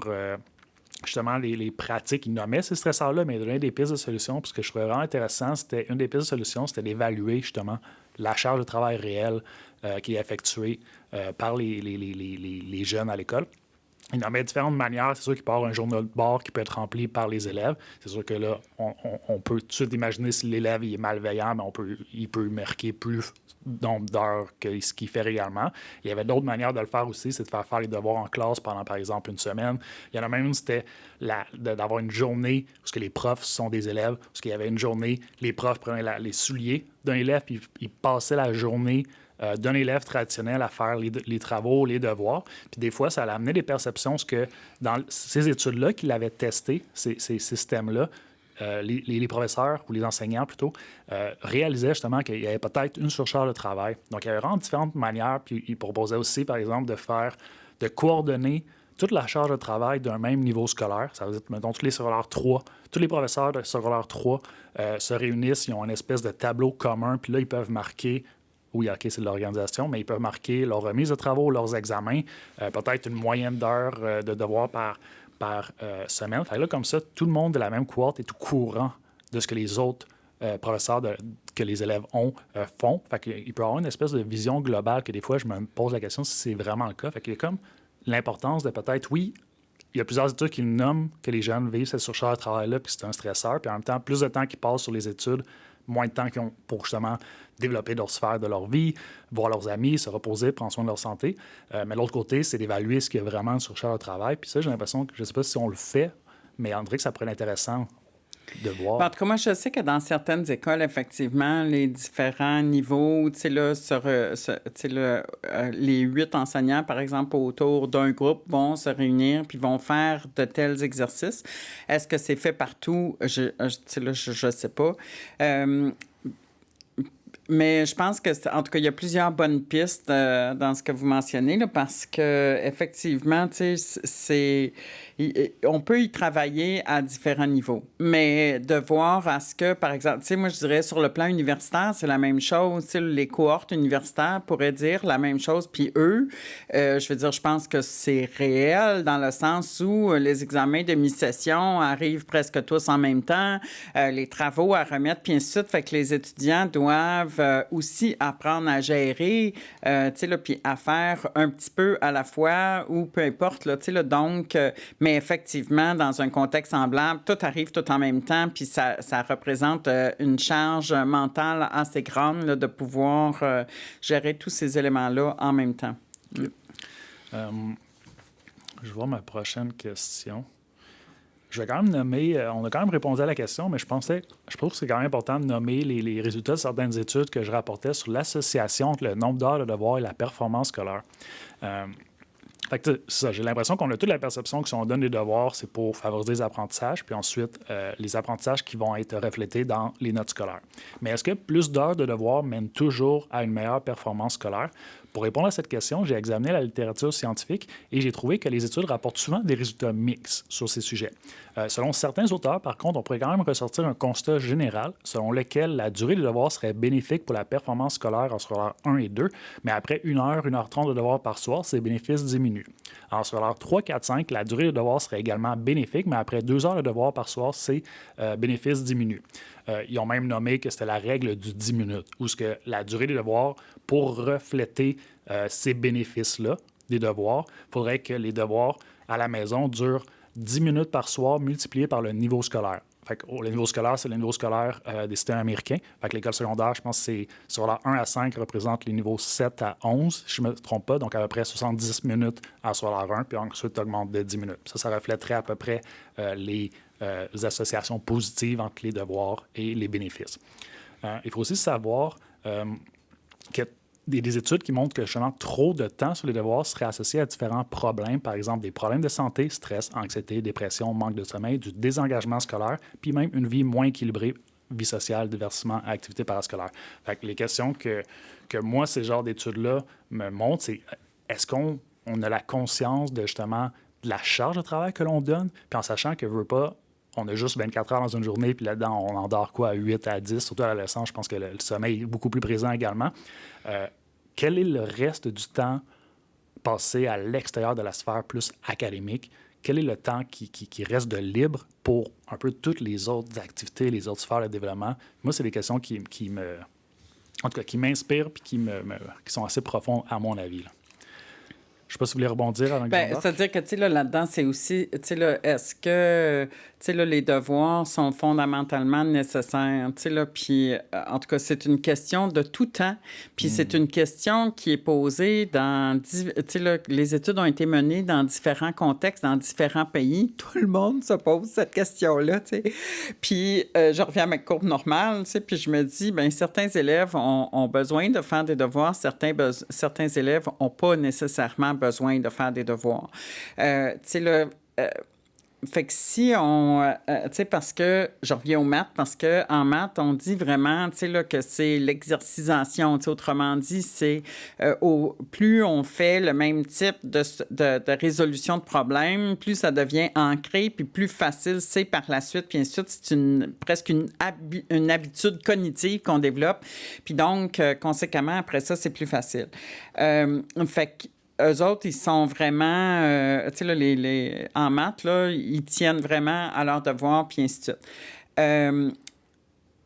Et puis, j'avais une enseignante au primaire qui avait fait la démonstration lors d'un accueil de parents, là, tu sais, là, que la lecture, plus on lit, plus on est en contact avec du vocabulaire, plus on développe notre vocabulaire, plus, tu sais, là, après ça, tout ça, c'est très important. C'est clair que, tu sais, là, la lecture, les habiletés en lecture, puis ainsi de suite, dans un parcours scolaire, la lecture, c'est l'outil de travail pas juste en français, pour toutes les matières. Donc, c'est clair qu'il y a des moments qui sont plus décisifs. Tu sais, là, puis il y a des habiletés qui sont plus importantes, je dirais, à acquérir que d'autres. Même si, tu sais, là, toutes les matières sont importantes, puis tous les enseignants vont dire que leur matière est la plus importante. Tu sais, là, c'est un biais qu'on apprécie de chacun parce que comme ça, ils mettent vraiment l'accent sur leur affaire, puis on les remercie de le faire. Mais donc, tu sais, là, les devoirs... je dirais, tu sais, là, que quand je parle de ma courbe, ceux qui ont vraiment des difficultés, mais parfois... Tu sais, là, de donner des devoirs, il faut que les devoirs, les élèves soient capables de les faire sans nécessairement avoir l'aide de l'enseignant. Puis on ne peut pas non plus se fier que les parents vont être à même de pouvoir soutenir leur enfant dans ces devoirs-là. Si on donne des devoirs que les élèves ne sont pas capables de faire, ça fait juste augmenter le sentiment de, tu sais, là, d'incompétence, si on peut dire. Puis donc, ça va nuire au cheminement de l'enfant. Fait que si, tu sais, là, dans les travaux de la chaire, je chapeautais là, l'évaluation d'un programme qui s'appelle Accès 5, qui se déploie dans une des écoles du centre de services scolaires de la région de Sherbrooke. Et puis, dans ce programme-là, il y a de l'aide aux devoirs. Donc, les élèves peuvent aller à l'aide aux devoirs à tous les soirs de 4 heures à 6h30, 7 heures ou peu importe. Et puis, les élèves attendent cette aide aux devoirs-là. Tu sais, là, vraiment, là, tu sais, au mois de septembre, quand ça débute, là, ceux qui sont en secondaire 1, eux autres sont pas encore trop conscients, mais ceux qui sont en secondaire 3, 4, 5, qui sont à la porte s'y attendent. Tu sais, là, puis ils veulent, puis les salles sont toujours pleines, puis on a besoin de vraiment beaucoup de bénévoles. Mais... donc, on voit que les élèves ressentent le besoin d'avoir, tu sais, là, un bon contexte pour faire les devoirs, puis d'avoir souvent de l'aide pour faire les devoirs, notamment en mathématiques puis en sciences, tu sais, puis parfois en français ou dans d'autres matières, mais en maths puis en sciences, là, en secondaire 4, en secondaire 5, tu sais, là, les élèves ont vraiment besoin d'aide pour faire les devoirs. Fait que je ne sais pas si, tu sais, là, le nombre d'heures, mais moi, c'est sûr que, tu sais, là, je veux dire, il y a un point de rupture. Tu sais, là, à un moment donné, si on passe trop de temps à faire ça, tu sais, les adultes qui travaillent des semaines de 90 heures, ben ça mène à des épuisements. Tu sais, là, fait que pourquoi est-ce qu'on s'attend que pour les jeunes, on va avoir des effets positifs de leur faire revivre des échecs le soir alors qu'ils en ont vécu toute la journée? Tu sais, là, par exemple, tu sais, dans le cas d'élèves qui ont des très grandes difficultés, au contraire, il faudrait leur trouver des contextes dans lesquels ils peuvent développer des compétences pour lesquelles ils vont se sentir fiers. Puis après ça, de faire rejaillir ça sur leur vie d'élève. Puis comme ça, après ça, ben là, on change la vapeur, tu sais, puis on amène les jeunes à vraiment ressentir ce désir d'apprendre, puis les effets positifs du développement, là, tu sais, là, dans toutes les sphères. Fait que je pense que, tu sais, là, les devoirs, oui, tu sais, là, dans certains cas, c'est nécessaire, puis ainsi de suite, mais il faut vraiment se poser la question à savoir quel est l'objectif qu'on a comme enseignant de donner ces devoirs-là. Parce que après ça, tu sais, là, si moi, je disais aux enseignants, tu sais, là, si vous donnez des devoirs pour les vérifier pas, ben là, tu sais, là, je veux dire, là, à ce moment-là, l'élève apprend très rapidement que ça sert à rien de faire ses devoirs. Après ça, tu sais, si vous passez trop de temps à réviser les devoirs, puis que les élèves, essentiellement, le font pendant qu'on fait la révision, ben là, là non plus, tu sais, là, il y a rien à gagner, tu sais. Fait qu'il faut vraiment, sur le plan pédagogique, se poser la question, mais pourquoi est-ce qu'on donne des devoirs? Est-ce que c'est absolument fondamentalement nécessaire, tu sais? Puis je dirais qu'au primaire, le plus important, ben en tout cas, selon ma perspective à moi, c'est clair que c'est, tu sais, c'est sûr que apprendre la lecture, c'est extrêmement important. Puis comme l'avait vraiment souligné cette enseignante-là, Berthe de son prénom, tu sais là, on accroît tout le vocabulaire, puis on leur donne des outils aussi pour s'exprimer, parce que le vocabulaire nous permet de nous exprimer quand on est fâché, quand on n'est pas content. Hein? Les élèves en troubles du comportement ont souvent moins de vocabulaire, fait qu'ils s'expriment avec leurs poings au lieu d'avec leurs mots. Donc, tu sais là, vraiment, ça, c'est des acquis très importants. Puis après ça, en secondaire 3, 4, 5, mais c'est clair qu'il y a des éléments à approfondir qui nécessitent tu sais, le plus de devoirs peut-être. Mais tu sais, moi, j'ai passé un an de ma vie dans une école au Danemark. Puis j'ai fait plusieurs apprentissages dans ce contexte-là, mais aussi en termes de structure, tu sais, parce que eux là, avaient de l'école jusqu'à 2 heures l'après-midi. Ensuite, ils s'en allaient à la maison, puis il y avait beaucoup de devoirs. Mais, tu sais, là, je veux dire, si tu finis à 2 heures, puis que tu te rends chez vous en 5 minutes, puis tu as 2 heures de devoirs, bien, ça te laisse encore beaucoup de temps pour faire d'autres choses. Tu sais, l'école était structurée de telle sorte à prendre pour acquis que, oui, il y a un temps que l'élève va penser à faire des devoirs. Là, dans notre situation, nous, moi, je pense, par exemple, puis surtout pour les commissions scolaires anglophones, c'est encore pire, les jeunes, tu sais, là, qui font 1h30 d'autobus pour se rendre à l'école le matin, puis 1h30 pour se rendre à la maison le soir. Fait que là, qu'est-ce que ça... Tu sais, fait que s'ils sont capables de faire leur devoir dans l'autobus, ça, c'est une bonne affaire pour eux autres. Mais s'ils sont pas capables, ce qui serait mon cas, là, je serais pas capable de faire ça dans l'autobus, ben là, à ce moment-là, qu'est-ce que ça leur laisse comme temps, par ailleurs, pour faire leurs autres choses? Fait tu sais, des fois, je me dis, quand on prend des décisions, ben, tu sais, là, c'est bénéfique parfois quand, tu sais, de se mettre dans les souliers du jeune, mais je pense que ça faudrait la peine à partir de la porte de où habite l'élève, jusqu'à revenir le soir, qu'est-ce que ça donne? Parce que comme ça, on comprend aussi différents éléments, tu sais, là, puis on peut voir, ben, quelles sont les ressources sur lesquelles l'élève peut compter aussi dans sa journée, tu sais, là. Fait que ça non plus, tu sais, là, c'est vraiment pas égal d'une maisonnée à l'autre. Fait que ça affecte grandement. Tu sais, là, puis de dire le temps de devoir, c'est une chose. Le contexte du temps de devoir, c'est autre chose. Puis les outils auxquels on a accès pendant ce temps de devoir-là, en tout cas, fait que, tu sais, on peut regarder juste une variable. Bien, des fois, il faut regarder vraiment la variable dans tout un contexte. Puis là, on comprend mieux vraiment, tu sais, là, puis on voit peut-être aussi quels sont les autres choix qu'on pourrait faire qui seraient plus porteurs pour les élèves. C'est vraiment multidimensionnel. Vous avez aussi nommé, les études le nomment, je vais essayer de mettre la référence à l'écran. C'est une référence 2015 basée sur la recherche par des chercheurs, justement, qui nommaient justement que c'est pas la quantité de devoirs qui était importante pour la réussite, mais c'est vraiment la qualité des devoirs. Puis eux, ils nommaient des caractéristiques des devoirs qui représentaient les devoirs de qualité, le fait que ce soit des devoirs authentiques, entre autres, le fait que le jeune puisse justement faire des liens entre le devoir puis le quotidien ou la réalité dans laquelle il vit, puis que ça soit pas juste un truc hypothétique qui fait pas de sens pour l'élève, le fait aussi que ça soit personnalisé. Vous l'avez nommé aussi l'espèce de zone proximale de développement qui est un peu un défi qui est équilibré selon les compétences puis pas les défauts, mais les compétences puis les choses que le jeune doit encore développer.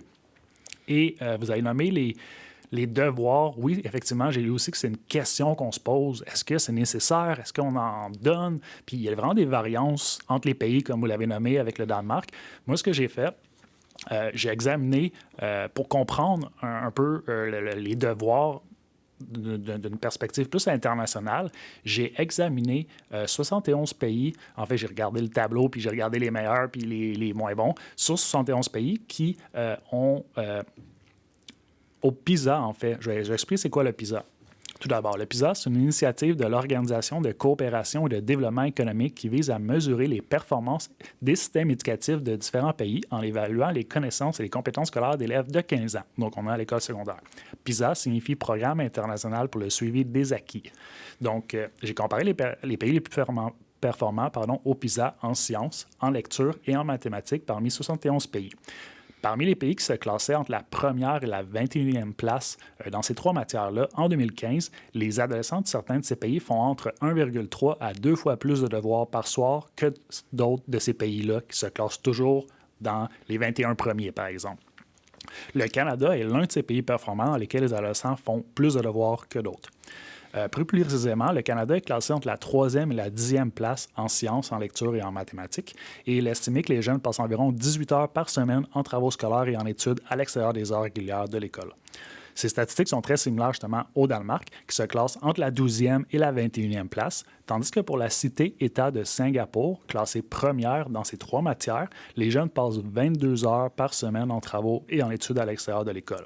Si on compare de l'autre côté avec les pays qui sont les plus performants aussi dans ces 21 pays les plus performants-là, mais qui font moins d'heures de devoirs, ou les jeunes font moins d'heures de devoirs dans ces pays-là, on a la Finlande, le Japon et l'Allemagne qui sont classés entre la 2e et la 16e place. Et les jeunes dans ces pays passent entre 11 heures et 14 heures par semaine en travaux scolaires et en études à l'extérieur des heures régulières de l'école.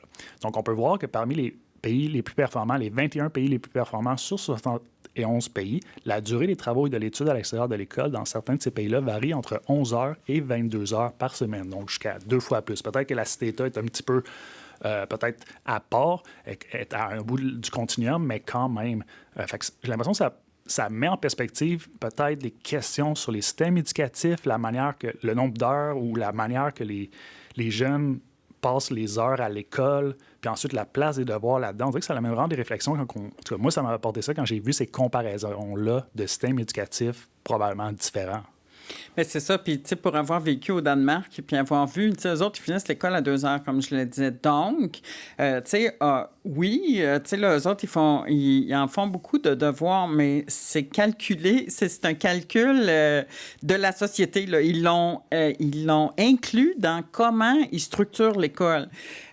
Puis, tu sais, à Singapour, je sais qu'eux sont extrêmement compétitifs, mais tu sais, là, l'école est vraiment structurée autrement. Les attentes sont vraiment très élevées. Tu sais, là, puis c'est une société, là, vraiment, la culture est très différente. Donc, tu sais, il faut faire attention quand on compare tous ces éléments-là parce que les réalités sont pas toutes les mêmes. Tu sais, là, puis dans un pays qui est grand comme ma main versus le Canada, comme je le disais, le temps pour se rendre à l'école, c'est banal, mais c'est pas si tant banal. Tu sais, là, parce que quand l'école est à 2 pas parce que ton pays est super petit, ben, tu sais, là, je veux dire, c'est un autre facteur, tu sais, là, que, tu sais, là, les jeunes qui pensent, tu sais, là, en tout cas, certaines des écoles secondaires, tu sais, la Cowansville ou peu importe, là, je sais, il y en a plusieurs élèves qui font des heures et des heures de route, là, tu sais. En tout cas, moi, je trouve que ça, il faut en tenir compte dans l'équation, tu sais, là, puis comme enseignant, il faut vraiment se questionner par rapport à est-ce que les devoirs sont la meilleure façon de faire en sorte que les élèves vont progresser le mieux possible. Tu sais, il y en a plusieurs enseignants qui donnent aussi des moments dans la journée pour faire du rattrapage. Bien, ça, c'est une autre mesure qui va faire en sorte que l'élève, à ce moment-là, c'est mieux pour lui s'il y a un contexte semblable pour aller faire ses devoirs parce que s'il y a des difficultés, il peut avoir le soutien de l'enseignant, tu sais, là, en faisant ses devoirs. Puis les devoirs, à ce moment-là, bien, se trouvent à être une extension de la période de cours, si on peut dire, avec un soutien quand même, bien là, ça, c'est plus propice pour les apprentissages pour ces élèves-là. Si ça retourne chez eux puis qu'ils n'ont pas d'environnement, tu sais, là, de qualité dans lequel ils peuvent faire leurs devoirs, bien, on se demande est-ce qu'effectivement, il va y avoir une qualité là, dans ce devoir rendu-là. Fait que, en tout cas, il y a beaucoup de questions par rapport aux devoirs. Il faut penser au contexte. Ouais. OK, c'est intéressant, mais on dirait que c'est le fun quand même de juste, sans voir la solution ou la réponse, de quand même au moins cultiver les questions, puis se les poser, vu que peut-être la réponse n'est pas si évidente que ça, puis c'est probablement pas une réponse tout blanc, tout noir. Je pense que c'est le fun d'avoir quand même en tête ces questions-là pour qu'on les conserve, puis qu'on adapte les choses du mieux qu'on le peut en cours d'évolution du milieu scolaire, puis au Québec également. Là. Oui, effectivement. Okay, excellent. On peut passer, on se rapproche de la fin du balado. Je vais aborder rapidement l'éducation positive ou holistique. Donc, il existe tout un courant de la littérature scientifique qui supporte l'idée qu'il serait important de mettre en place à l'école une éducation dite positive ou holistique. L'éducation positive consiste non seulement à enseigner aux élèves les habiletés académiques traditionnelles, par exemple mathématiques, langues, sciences, mais aussi à favoriser leur développement dans des domaines centraux pour leur bien-être, par exemple les habiletés socio-émotionnelles et les relations sociales, le développement identitaire, la santé physique et mentale, les émotions positives, la prise de décision, avoir un sens à sa vie et la résilience. Plusieurs études démontrent que favoriser le développement des jeunes dans ces domaines contribue non seulement à leur bien-être et à leur santé mentale et physique, mais aussi à leurs apprentissages et à leur performance académique. Donc, par exemple, dans mon mémoire, Patricia, non fictif d'une des participantes, a exprimé « Je pense que beaucoup de nos problèmes qu'on a présentement, pas seulement avec la COVID, mais dans la vie en général, c'est parce qu'on n'a plus de temps pour nous. On est tout le temps entouré de choses à faire, distrait de qui on est vraiment, de notre passion. Le problème, c'est que l'école nous apprend tellement de choses à part comment vivre dans la société. On nous apprend juste à avoir un travail plus tard, on ne nous apprend pas comment gérer les émotions, à apprendre plus sur nous, comment gérer les problèmes avec d'autres personnes. » Donc, étant donné le nombre d'études qui rapportent comme stresseur scolaire la surcharge de travail, le manque de temps pour s'investir dans d'autres sphères de sa vie et l'emphase sur l'académique à l'école, ainsi que les études qui soulignent l'importance des autres sphères que la sphère académique pour le développement global et la santé physique et mentale des jeunes. Que pensez-vous, professeur Lessard, de cette idée d'une éducation positive à l'école? C'est clair que tu sais, moi, j'ai eu plusieurs étudiantes, en fait, qui ont fait des essais, des mémoires sur ce sujet-là, précisément. Et puis, tu sais, là, j'en avais plusieurs qui faisaient un essai professionnel, des enseignantes qui, donc, appliquaient certaines pratiques dans leur classe, dont j'en avais une, c'était de l'éducation en plein air, j'en avais une autre, c'était du yoga, puis de la pleine conscience, puis des éléments comme ça, avec des élèves. Moi, je suis en adaptation scolaire, donc avec des élèves qui avaient des difficultés. Puis les résultats étaient extrêmement positifs. Donc, comme je le disais, tu sais, ça va aussi avec le développement d'un certain vocabulaire. Tu sais, par exemple, les émotions, moi, je vous dirais que, tu sais, quand moi, j'ai fait mon primaire, là, les émotions, là, on n'en parlait pas tant. Tu sais, là, on n'avait même pas de vocabulaire. Tu sais, là, je veux dire vraiment, franchement, là, tu sais, là, donc, on peut pas dire, on nous encourageait pas à dire qu'on était triste ou enjoué ou peu importe, là, tu sais, là, je veux dire, on subissait largement, je veux dire, puis on n'avait pas de vocabulaire. Alors que maintenant, tu sais, là, je veux dire, ma secrétaire me disait que sa petite fille lui dit « Grand-maman, gère ta fougère. » Tu sais, là, donc, tu sais, là, puis que les enfants apprennent des expressions comme ça, puis qu'on les encourage, fait qu'on leur apprend déjà plus de vocabulaire que ce que nous, on avait quand nous, on était au primaire. Ça, c'est clair. Puis, tu sais, là, les jeunes qui vont dire on n'a pas de temps pour nous, moi, je mettrais un bémol quand même pour dire ils sont quand même, tu sais, là, ils ont quand même une certaine emprise sur leur temps. Moi, je regarde les 3 miens qui passent une grande proportion démesurée de leur temps à jouer. Bon, mais là, quand on dit on n'a pas de temps pour moi, tu sais, là, fait que je sais qu'il y en a qui, tu sais, là, qui s'impliquent dans toutes sortes de choses, puis là, conséquemment, ils vont trouver qu'ils ont très peu de temps, mais ça revient quand même à un choix personnel. Est-ce que les devoirs occupent autant de temps? Bien, tu sais, là, il faut se poser des questions par rapport à la structure, tu sais, là, par rapport à l'organisation du temps, tu sais, là, puis ainsi de suite. Mais c'est certain que puis là, je dis, tu sais, là, du primaire, du préscolaire jusqu'à la fin du secondaire, on a définitivement avantage dans les écoles à avoir cette vision-là de l'individu plus large que juste un cerveau, tu sais, là, qui est centré sur des tâches cognitives. On veut avoir tu sais, on est dans un paradigme socio-constructiviste. Donc, on veut construire ensemble. Pour construire ensemble les différentes connaissances, puis ainsi de suite, bien, il faut apprendre à vivre ensemble. Il faut apprendre à collaborer. Il faut apprendre à discuter. Il faut apprendre à s'écouter. Fait que tous ces éléments-là, bien, il faut éduquer les élèves pour qu'ils puissent le faire. Ça vient pas par osmose. Ça vient pas parce qu'on dit travailler en équipe, ils vont pas travailler en équipe.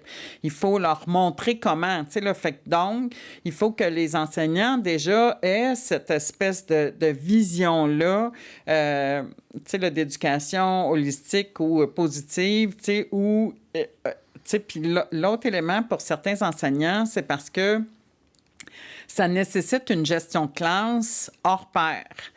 Donc, tu sais, là, puis moi, c'est ça que j'ai vu, que je regardais dans les classes. Bien, l'absence de chaos, c'est 7 sur 7. Tu sais, donc, c'est le top, le summum.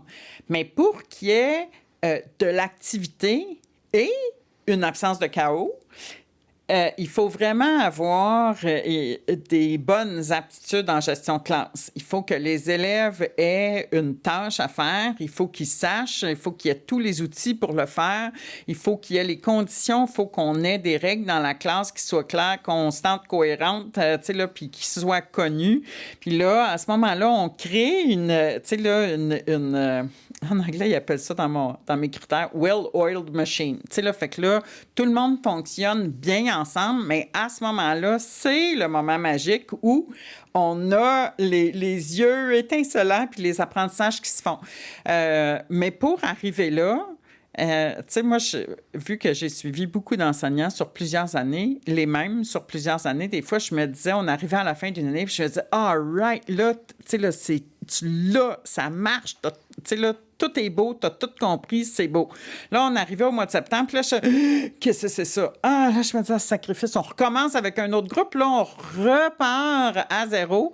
Puis là, il faut recréer, tu sais, là, cette well-oiled machine, tu sais, là. Puis, fait que les enseignants, ils recommencent à chaque année. Tu sais, là, les élèves doivent aussi se réhabituer, je veux dire, avec d'autres élèves, tu sais, là, parce qu'ils changent de groupe, là, au fur et à mesure. Donc, oui, tu sais, là, c'est clair qu'on veut. On veut que les élèves puissent apprendre plus large que juste les maths, le français et les sciences. Puis, on veut qu'ils puissent développer certaines habiletés. Je reviens au chronosystème, là, tout prend quand même du temps. Puis ça part d'une intention à la base. Donc, si on a l'intention d'amener nos élèves à collaborer puis à avoir une certaine approche par rapport à l'apprentissage, il faut l'avoir en tête puis il faut l'actualiser à chaque jour. Là, donc, cette constance-là, puis en anglais, on appelle ça hard right. Là, ça demande d'être vraiment...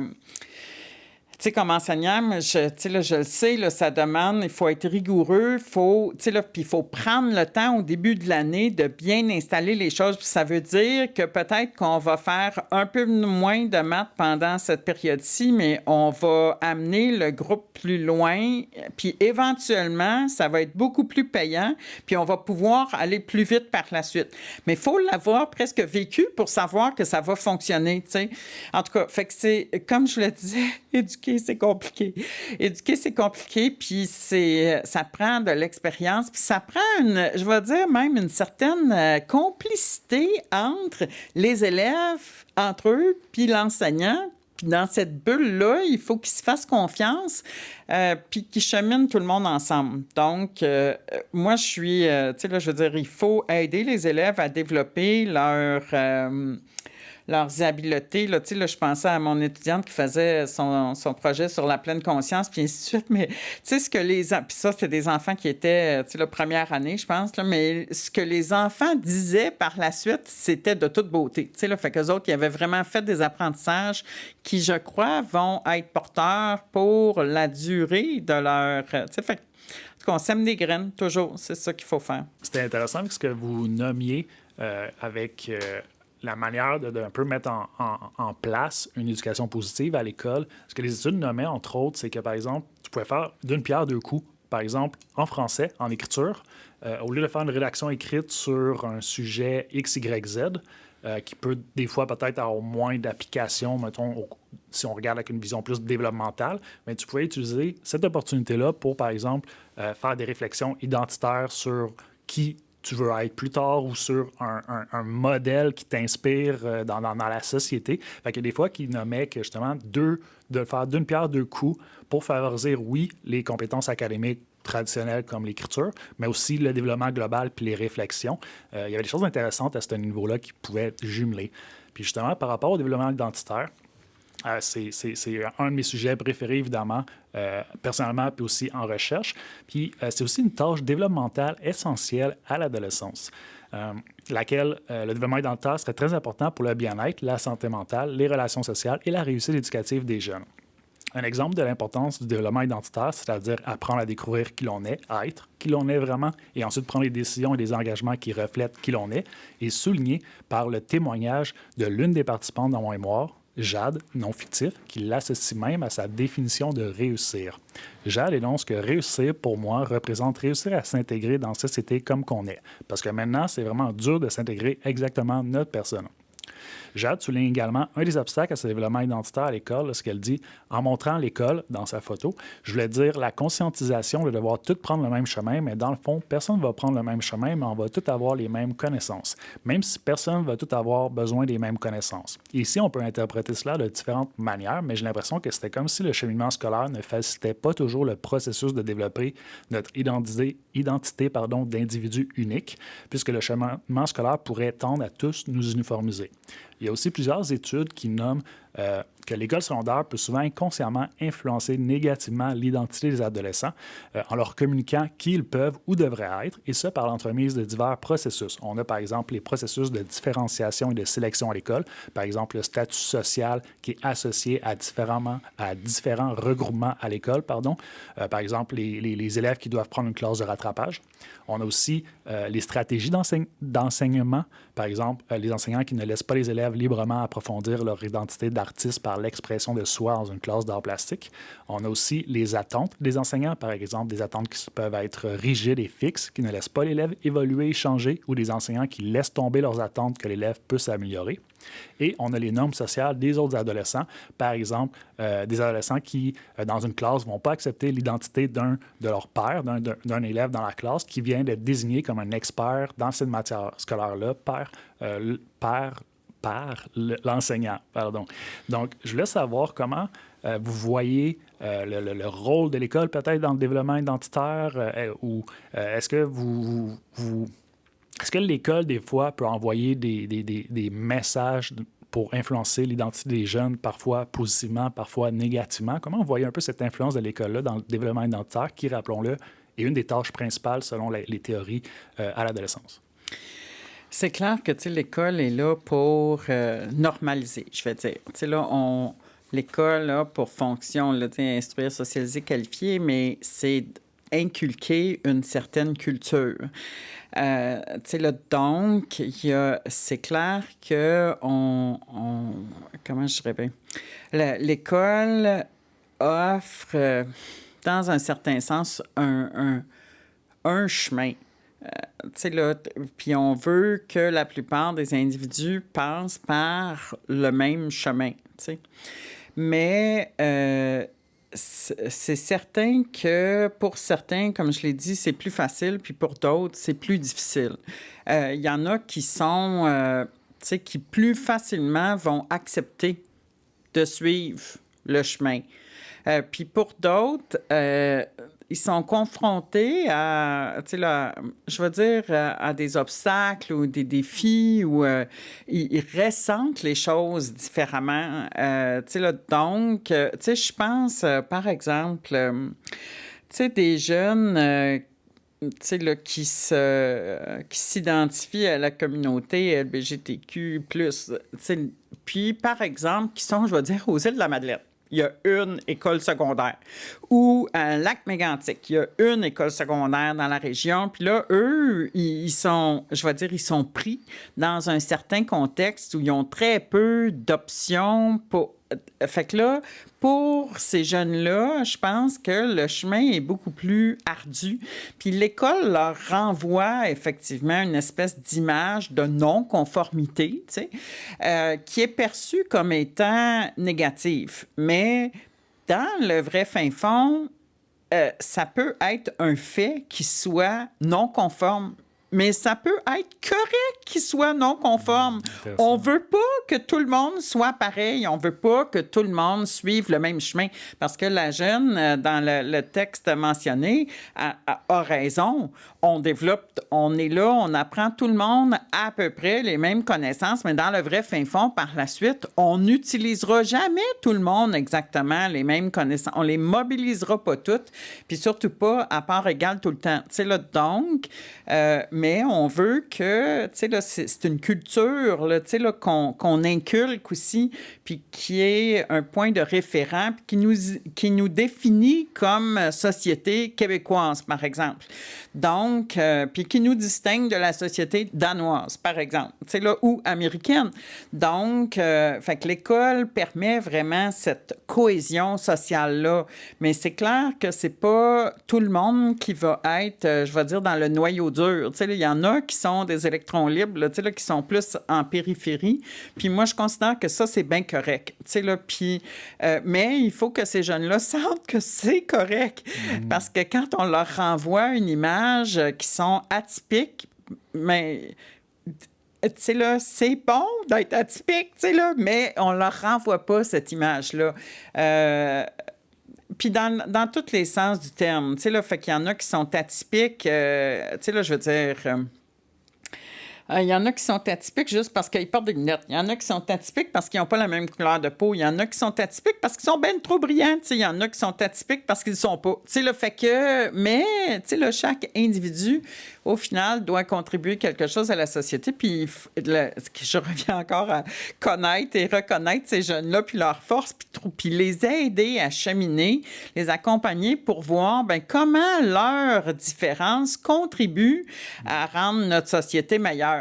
Parce que si on arrivait à faire ça, les jeunes qui se sentent marginalisés, le seraient probablement moins ou auraient une meilleure attitude par rapport à leur marginalité. En tout cas, mais c'est de tout temps. C'est pas maintenant plus que dans l'Antiquité. Je suis pas mal certaine que c'est normal dans le sens que ça a toujours été...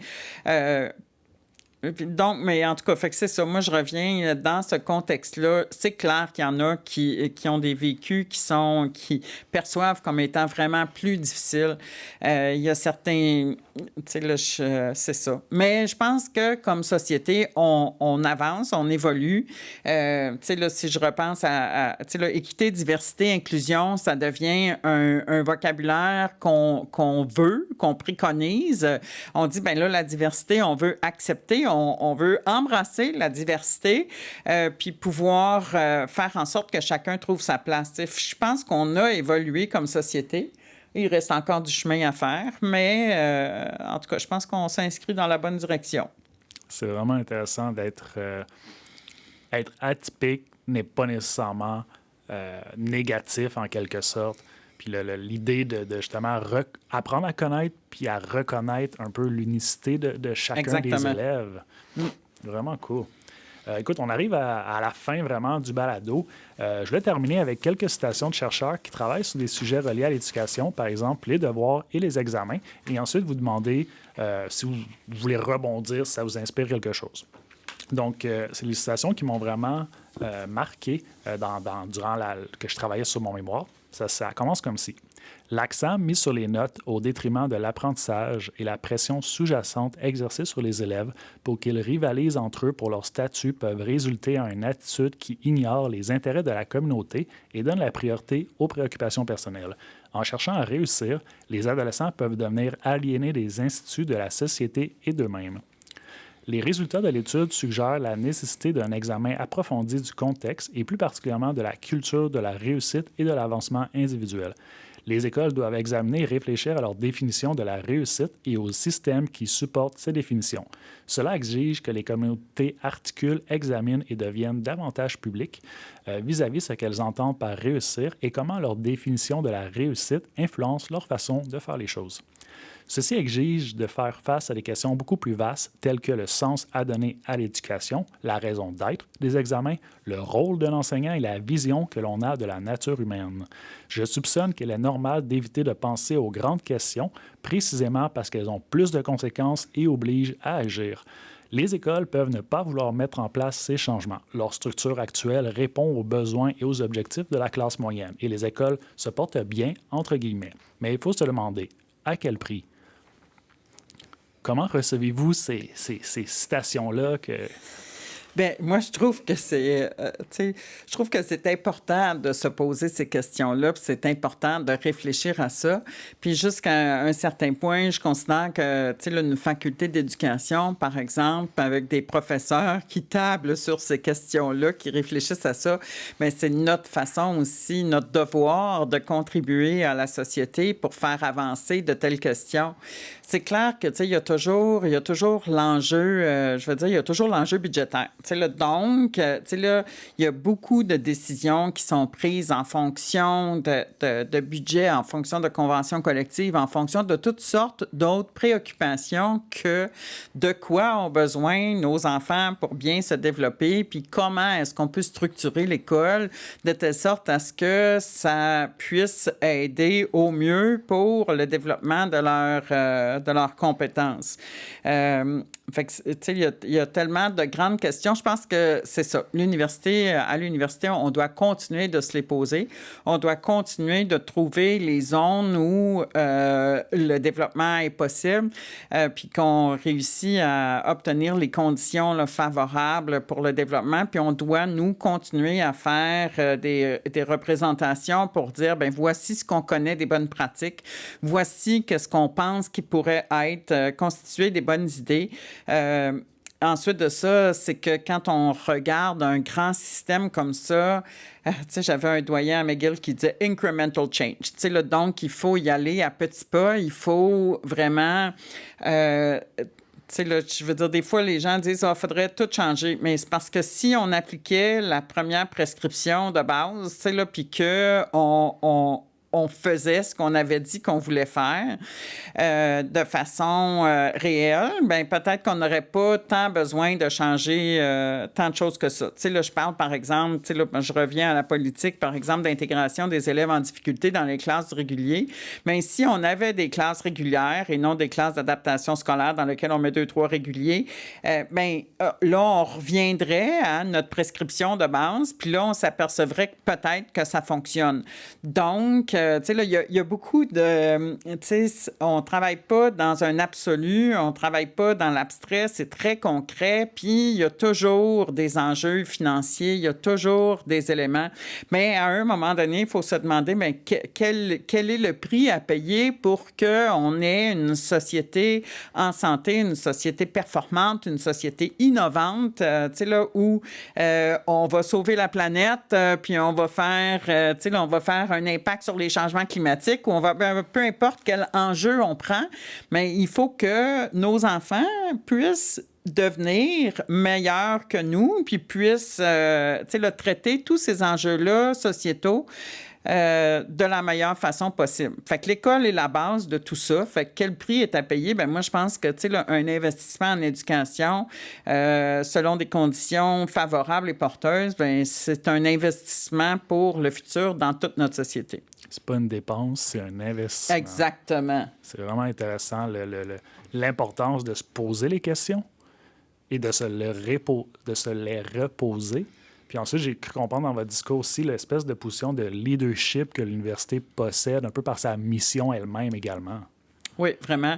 Tu sais, là, puis je veux dire, on peut faire beaucoup de représentations, mais c'est aussi dans le développement des connaissances, tu sais, là, puis de dire, bon, bien là, nous, c'est ça notre mission. Fait que si on développe des connaissances, on doit aussi trouver la façon de mobiliser les connaissances puis de de faire ce transfert de connaissances-là, puis ensuite de faire le lobbying aussi politique pour que, tu sais, là, pour qu'éventuellement, bien, ça fasse partie des décisions qui sont prises pour aller de l'avant, puisqu'on, tu sais, là, on a démontré que c'est porteur, tu sais. Vraiment intéressant. Écoutez, je pense qu'on peut clore le balado là-dessus. On a vraiment eu des discussions porteuses de sens, en tout cas, à mon avis, inspirantes aussi. On s'est posé des questions, on a lancé des pistes de réflexion. On n'a pas nécessairement l'objectif n'était pas d'avoir de réponse claire et nette à tout, mais je pense que juste cultiver ces réflexions-là était vraiment pertinent. Est-ce que vous voulez avoir le mot de la fin, quelque chose que vous trouvez, un message clé à passer à ceux qui écoutent le balado par rapport à la réussite éducative, les milieux scolaires? Ben, tu sais, je pense que je vais revenir sur le fait que, tu sais, comme adulte, ben, chacun peut jouer un rôle pour soutenir le développement de nos jeunes. Tu sais, il y avait un message qui était lancé au Saguenay à un moment donné. Chaque jeune a besoin d'encouragement chaque jour. Puis ce message-là avait été porté dans la communauté puis avait fait une grande, grande différence dans les efforts de prévention du décrochage scolaire. Moi, je me dis, comme adulte, on doit connaître, reconnaître nos jeunes, cibler leurs forces, les encourager, puis vraiment tu sais, là, les voir, les écouter, les soutenir. Je le dis, puis je suis bien consciente que ça demande des efforts, tu sais, là, mais l'éducation, c'est chaque jour, chaque heure, chaque minute. Donc, tu sais, là, discuter avec eux, ne pas avoir peur de nos ados, mais se rendre compte qu'éduquer, effectivement, c'est compliqué, mais ça vaut la peine. Donc, je pense que, tu sais, là, éduquer, c'est aussi accompagner à chaque jour, tu sais, là, puis c'est vraiment l'affaire de tous. Fait que j'encourage chaque adulte à se dévouer à l'éducation des jeunes autour d'eux, puis d'engager des discussions pour vraiment faire ressortir leurs forces puis les accompagner dans qui ils devront devenir. Vraiment intéressant avec le dicton. Ça prend un village pour éduquer un individu. Écoutez, merci beaucoup, professeur Lessard, d'avoir pris de votre temps précieux pour être ici aujourd'hui et participer à ce balado-là. Écoutez, à la maison, c'était Rémi Paré-Beauchemin, étudiant à la maîtrise en psychoéducation. Et c'était un balado sur les stresseurs scolaires, la réussite éducative. Et on va clore le tout. Avant de terminer, est-ce que, si on veut vous contacter, suivre vos travaux, y a-t-il une façon de faire? Où est-ce qu'on peut aller? J'imagine sur le site de l'Université de Sherbrooke, regardez Anne Lessard. On a des sites, là, Expertus, par exemple, où on loge tous les travaux, puis ainsi de suite. Fait que ça peut se retrouver là. Excellent. Mais écoutez, merci beaucoup à la maison. Restez à l'affût. Il va y avoir d'autres balados sur justement les stresseurs scolaires. Donc, je vous remercie beaucoup de votre écoute et encore un grand merci, professeur Lessard. Ça fait plaisir. Merci. Au revoir. Au revoir.